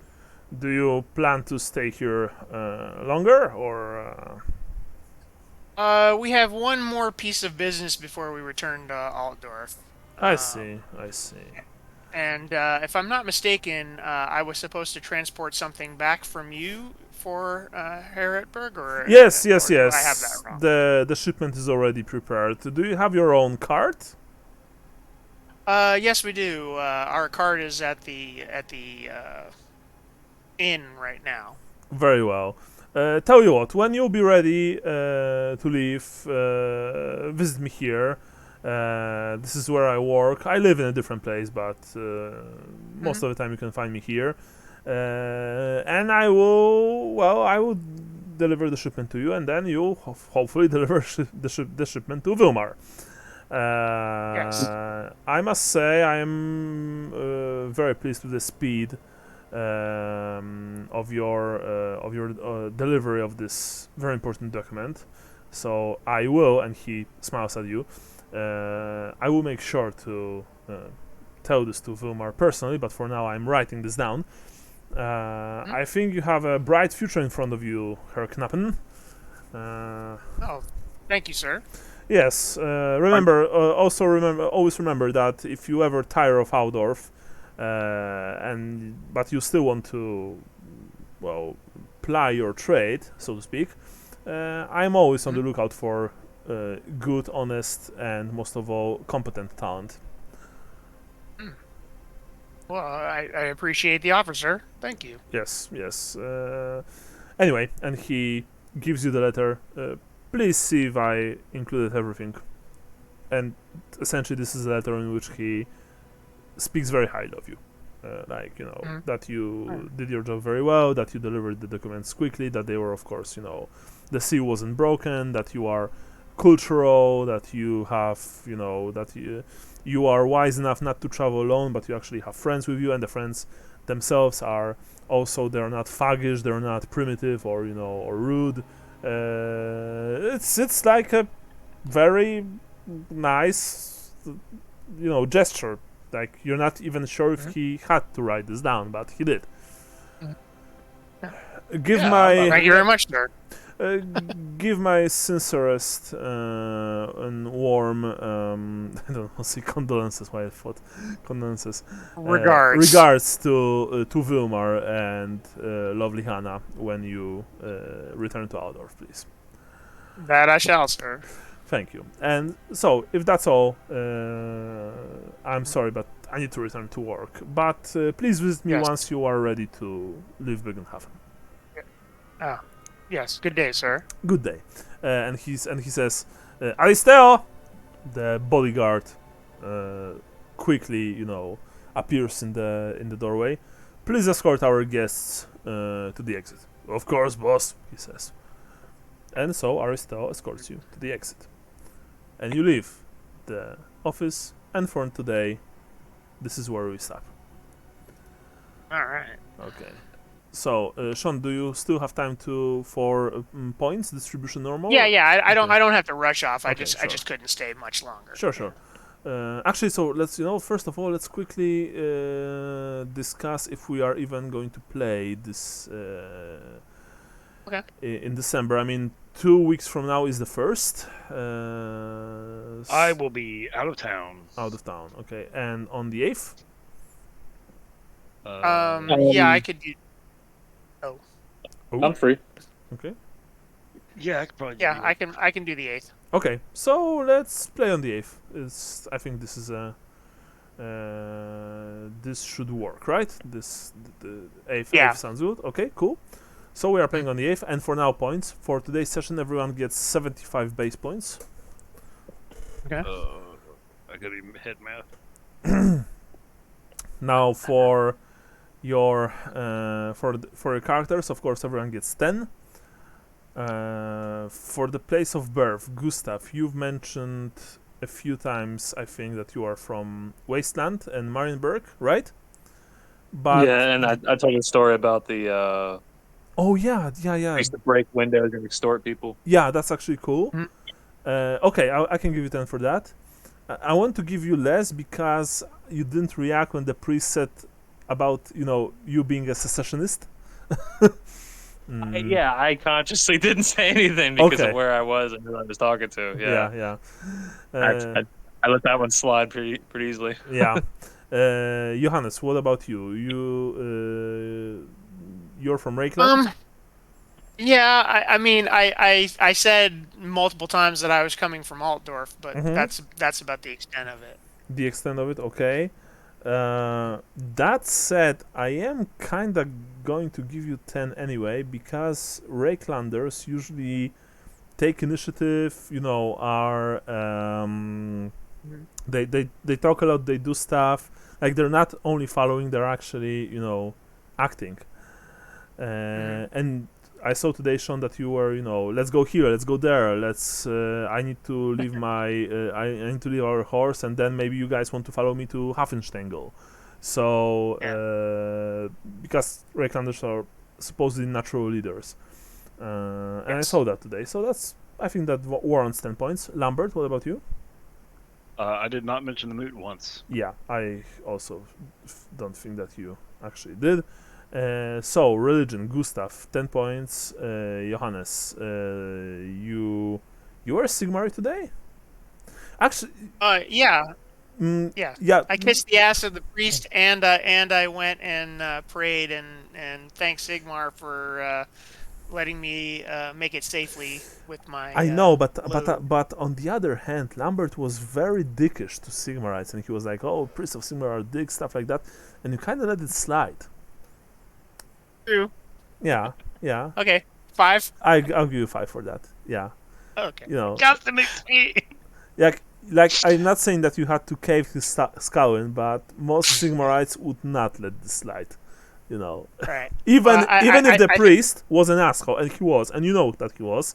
Remember, Yeah. obey your superiors. Number one rule of Sigmarites. Doesn't matter if they are assholes or not. They are your superiors. They are your betters. You shut the fuck up and you listen to them. So, Respect my authority. my authority. Diplomatic immunity, as as a classic said from Lethal Weapon 2. Yeah. So anyway, Lambert, what about your gods? I did not mention Ranald or Phineas at all. Mm-hmm. What I did do is I did put a gold into the alms box and receive a blessing from Sigmarite cleric. That's And I made fun of Sigmar. yeah, while making fun of him, but We are part of the Empire, and he's only really half my god. But yeah, yeah. That's kind of a Ronaldan thing to do. Like, yeah. Hey, I respect you, but also I'm gonna be a dick. That's actually a pretty nice, if controversial take, but I can give you 10 points for that. The I gold got crown, more for being a better person. That's not being a better Sigmarite. That's being more Ronaldi and no, clever, I would say. But yeah, that was nice enough, so I can give you 10 points. Star signs, Gustav. What about you? good dancer. It's probably Mhm. the most outgoing I've ever been today. Yeah, that's true. You were pretty outgoing. You were stocking a lot. Yeah, you tried to set up the shop, stuff like that. I can give you 10 points, sure. Johannes, what about your star sign? The Piper. The Piper, what does the Uh, Piper do? Actually, I have it here. Wait. Diplomatic, gonna say, cunning, I- shady. Yeah, diplomatic. I would say I that think you I was were. diplomatic. Yeah. Cunning and shady not so much, but then again, that's not your Yeah. thing really. So I will give you 10 points. Mhm. Yeah. Okay, so Lambert, what about your star sign? With the lack of Gaston's shiny disco ball clashing around, making a bunch of noise, Mm-hmm. I don't know what happened, but I became way less cautious than Wyman the Anchorite really wants me to be. That's true. That's true. I'm kind of sad that the priest of Sigmar didn't took any guards with him, because if he had and you would and you talk to him like that, then that would be something different. Yeah. Well, tolerant, patient, methodical. I mean you were still rather Yeah. rather wise most of the time. I can give you 5 points. All right. Yeah, because Alright.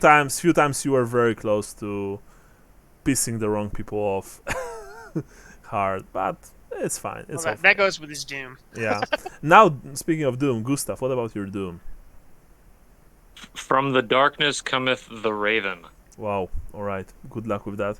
Jesus Christ. So edgy. I mean, like normally I don't know. I thought it would be easier, but it didn't come up today. No. Yeah, all we did was go to forgot like to- we went It to the sounds the cool. clinic. We didn't go to the mortician. Yeah. You didn't go to the Mortician's Guild, but the And- Physician's Guild. And it was in broad daylight the whole time. Yeah. Yeah. No Uh, dark alleys either. I Johannes. totally forgot that you changed your doom. Beware the man that is not a man. All right. Are you okay, man? Yeah. Did you get there?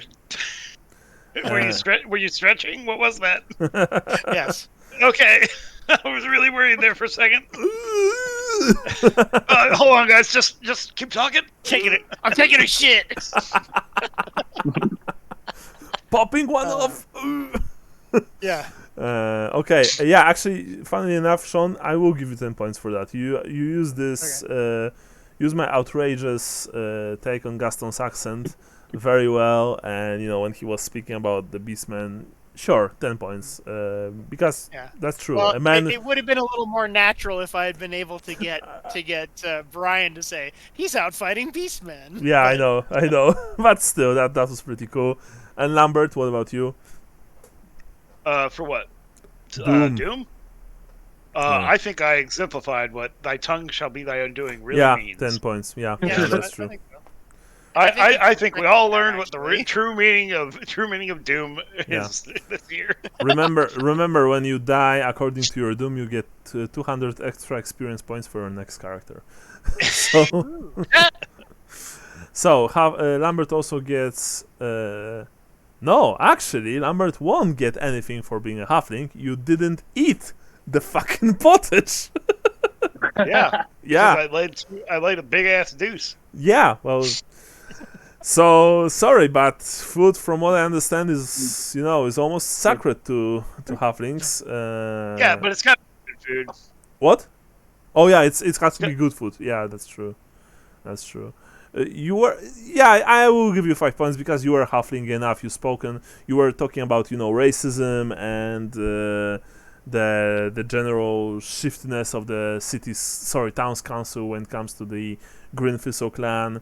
You mentioned that, sure, and you also told about you spoke in Physicians Guild about being a cook, a potential cook. So you are pretty halfling enough. I will give you 5 Shoot your points. shot, man. Yeah. There we go. So I don't think there were any ideas that pushed the scenario forward today. You were talking to people and making contact, stuff like that, but nothing We else. don't even know what the scenario is. We're just hanging out in the city right now. Yeah, exactly. You're just having fun. Kind of. And Sightseeing. yeah. and that's it for today then, guys. So we are hearing from each other on the 8th. Thank you very much for the game, and yeah, take care. Cool. Yeah. Good game, guys. Bye bye. Yeah, good Bye game. bye bye bye bye. Later.